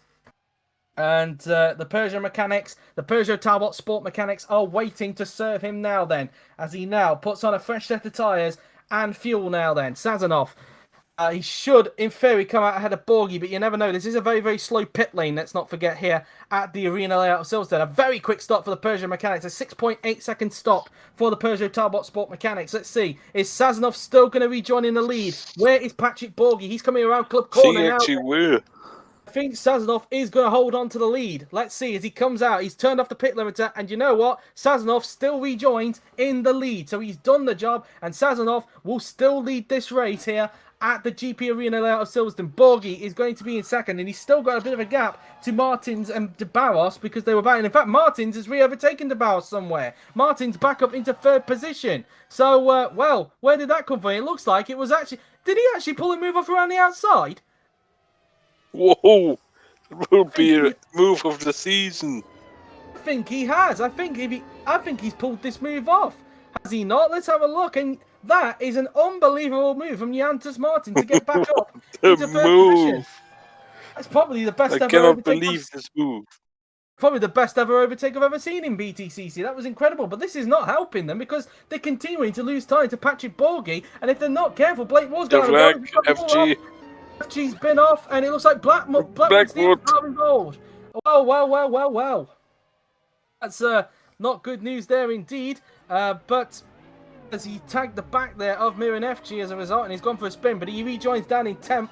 Fitzwater goes up into 9th as a result, but still, that is not going to be enough for BMW to save their manufacturer's status at the moment, because at the moment, Peugeot will win the manufacturer's championship if it stays as it is at the moment. And, well, that's that really. And in terms of the team's championship, just want to update you on that, because FG is currently in 7th position with 4 points. Is Koenig still got the fastest lap, or is it Sazonov? I'm not sure. Trying to look up. It's Holloway, in fact. It's neither of them. I apologise there. 16 and, of course, 4 points. 12 there. So, yeah, at the moment, Peugeot Talbot Sport will also win the team's championship. So, at the moment, it's going to be a triple celebration for the French manufacturer if they keep this up. So, coming around the right-hander, we will go. Now down the through Chapel as Tilsley makes his final pit stop. You can see how much the track has got drier throughout the course of this race now then. As the gap 6.1, Sazonov continuing to increase the gap between himself and Borghi. You can see that Martins is actually starting to gain now onto to Borghi. They realise, let's stop wasting each other's time and actually start to get a move on. As you can see, Carpenter, poor him, once again getting lapped by the entire field after getting beached earlier on in the race. And, well, he'll want to forget this and move on to the finale at the GP layout of Brands Hatch to end the final ever BTCC meeting on a high, if he can.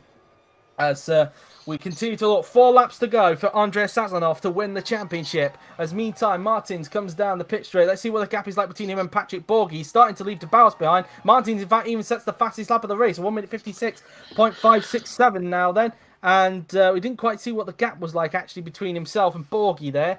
So I'm not 100% sure what the gap was as a result of that. We'll have a look to see what the graphic says down at the bottom when it comes back to the top 5. Try and work it out from there, really. So Sazonov comes down towards Brooklands, and I'm trying to have a look. So the gap is actually 2.5 seconds between Borgie and Martins. Martins is catching him up quite rapidly, it's fair to say. In meantime, we've got a battle going on here as the Ford tries to dive bomb down the inside of Nilsson as Blackwood comes into the pits for the final time, in fact. So it looks like Blackwood might not even score any points. That spin might have cost the Jamaican driver. As meantime, that is Holloway trying to fend off from, I think that is, who is that he's trying to fend off? I'm not sure. Anyway, Moratelli now then trying to have a look to the inside of, this is Brandon Jackson for P12. And is he going to get the move done, Moratelli? Side by side they go. No, it looks like Jackson is going to hold on for the moment. Biggest mover, look at that. Borgie, 11 places. He actually started in 13th position. So, amazing comeback and a brilliant strategy from the Italian man in the Nissan. Yeah, indeed. He has done a brilliant job so far, but he has to defend like a lion in the next couple of laps because Martins and the Bowers are coming. Indeed so. Fitzwater is actually up into 8th position now. Then, so 3 points will go to BMW in the Manufacturers' Championship if it were to stay as it is. But I can tell you for a fact that still won't be enough because Persia will beat them on a countback if it were to stay as it is. Though the gap will be 30 points if it stays like this, because it was 18 points going into it between Peugeot and BMW. It'll be 30 points. They'll win it on a countback of seconds because BMW can only equal the number of wins Peugeot have had this season, providing Sazonov wins, of course. And speaking of Sazonov, he sets another fastest lap. 3 laps to go for the potential champion in waiting, as Martins is now on the back of Patrick Borgie, and so is the Bauer. They've caught him up quite quickly. They realise they need to stop messing around because now they're on the back of Borgie as they now make their way through the first few turns on the racetrack. 10.1 the gap between Sazonov and Borgie. Sazonov is just getting away with his fresher tyres and just setting fastest laps as he goes along. But now Martins is now lining up the back of Borgie. This is probably the best chance he's got at trying to get second place off the Italian. We're now at the 5:10 mark, so we have just 1 hour and 50 minutes to go until the final GP2 qualifying session of the season. Of course, for anybody wondering, the GP2 qualifying session will start at 7 p.m. BST, so in 1 hour and 50 minutes time. As meantime, Martins not able to find a way through for Borgie, and now De Bauer wants to try and get the place back, so close to contact, but De Bauer retakes the place of Martins and gets back up into 3rd position, and now he'll go and try and get after Patrick Borgie if he can for P number 2. Let's see if it's his turn now to try and get the Italian. Yeah, that was a great move from the Powers. And yeah, I think for you it's time to take a breath now. I need to start saving my breath because I've still got to do some commentary later on with Rob later on. But now De Barros on the inside of Borgie, and this time somebody has passed him. De Barros up into 2nd place. He's got the move done. So into P2 he goes, and now Martins wants to follow through. He's getting onto the wet patch. That's a bit risky there, but he's not able to get Borgie. He should have a good chance though to get him down the hanger straight as now De Barros starts to get away from those two and start to build a gap in 2nd place now then, as they now make their way through Beckett and then through Chapel. Now Martins will try and line up Borgie for a pass down the hanger straight if he can now then. Down the hanger straight goes Martins and Borgie. Borgie defending the inside, and in fact Martins was not actually close enough to the back of Borgie that time by, so he's just going to hang back for the moment as a result. Although could he try and punish him on traction because he is on all the tyres? Martins is going to try and punish him on the exit of Stoke Corner. They go side by side down into Vale. Can he get late on the brakes? And yes he can. Martins up into 3rd position as Sazonov starts the penultimate lap of the feature race here at the GP Arena layout of Silverstone, as De Barros now then makes his way down the pit straight, and he's currently in 2nd place. Can Martins try and close him back up in his remaining 2 laps? It's going to be a bit of a task, I think, for Martin to get hold of De Barros, if I'm being totally honest.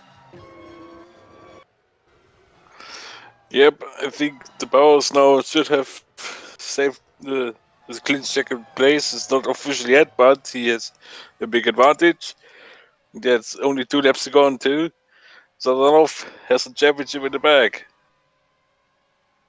Indeed. Meantime, we're looking at this battle for 13 between Jackson and Neuville as they now make their way towards Stoke Corner now then, as Neuville of course on fresher tyres because she did pit for a 2nd time. So can she punish Moratelli on traction as they now come out of the turn now then? And not Moratelli, Jackson, I do apologise, not able to. Jackson able to fend off that time by to go around the Club corner now then, the double right-hander of Club. As now they go around the final corner and onto the pit straight we will now go.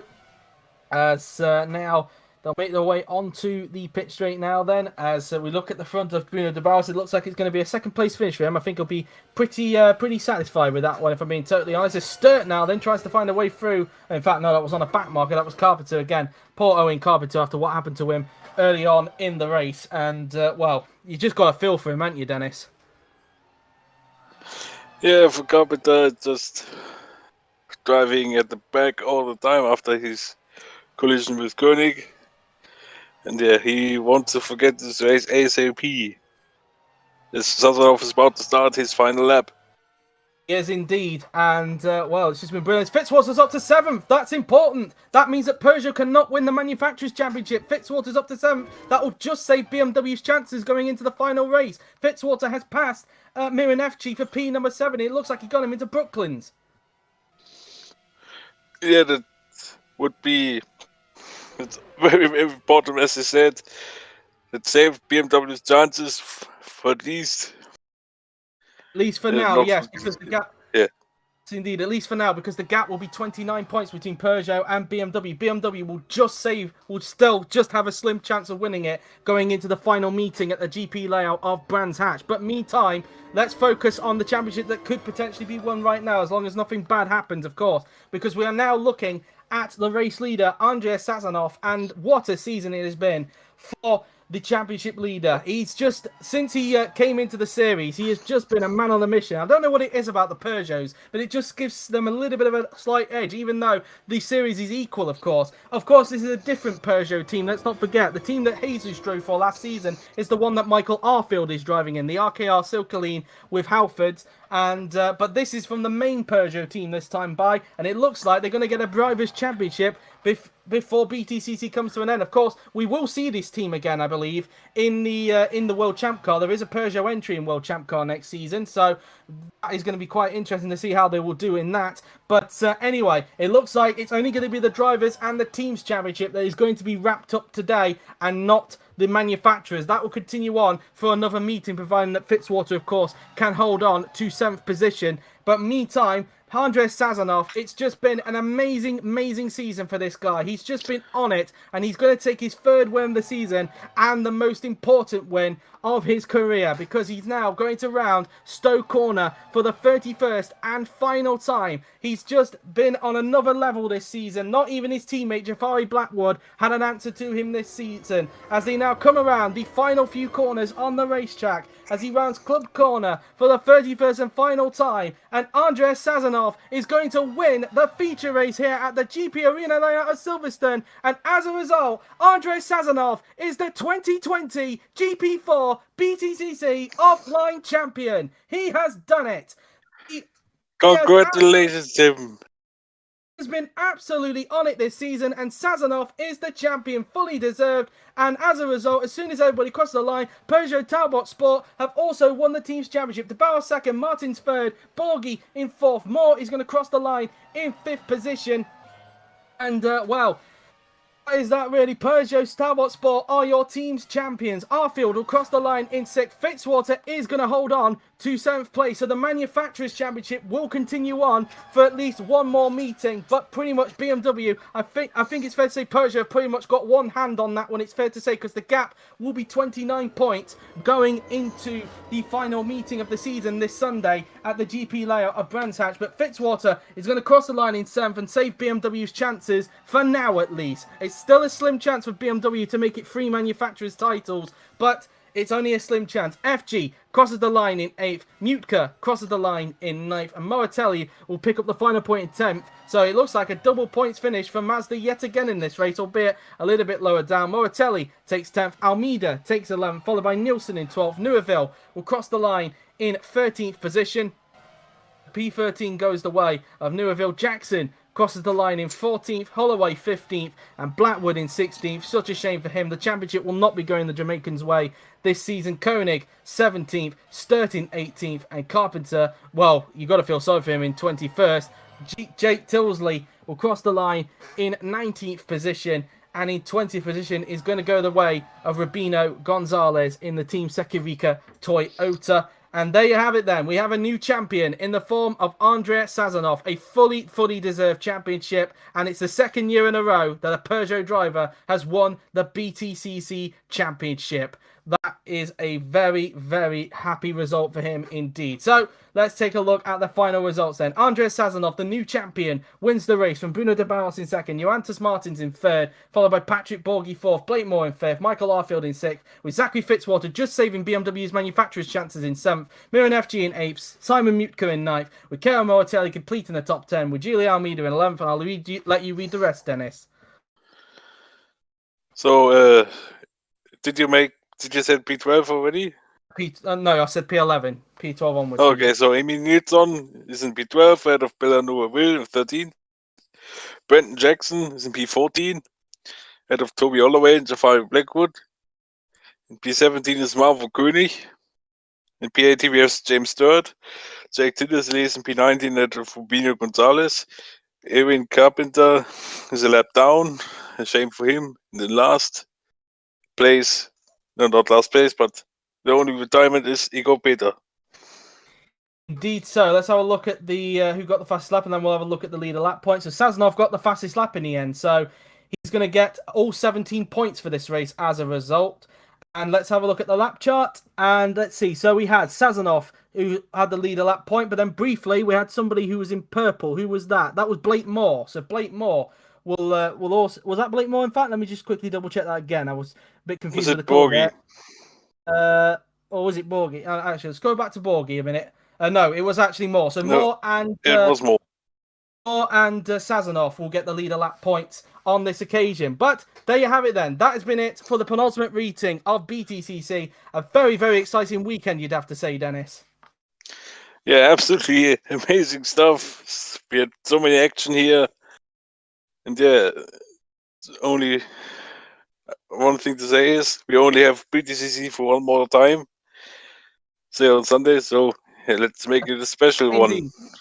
Indeed so. There's one more meeting left for BTCC, and the manufacturer's title is still on the line, and that will be at the GP layout of Brands Hatch. Can Peugeot win their second manufacturer's title before it becomes World Champ Car? We'll have to wait and see. But in the meantime, that has been it. Of course, we're not done with live streams just yet, because coming up in around an hour and 40 minutes, we have the final qualifying session for GP2 this season. The final time it will be known as GP2 before it gets rebranded as Formula 2 from next season.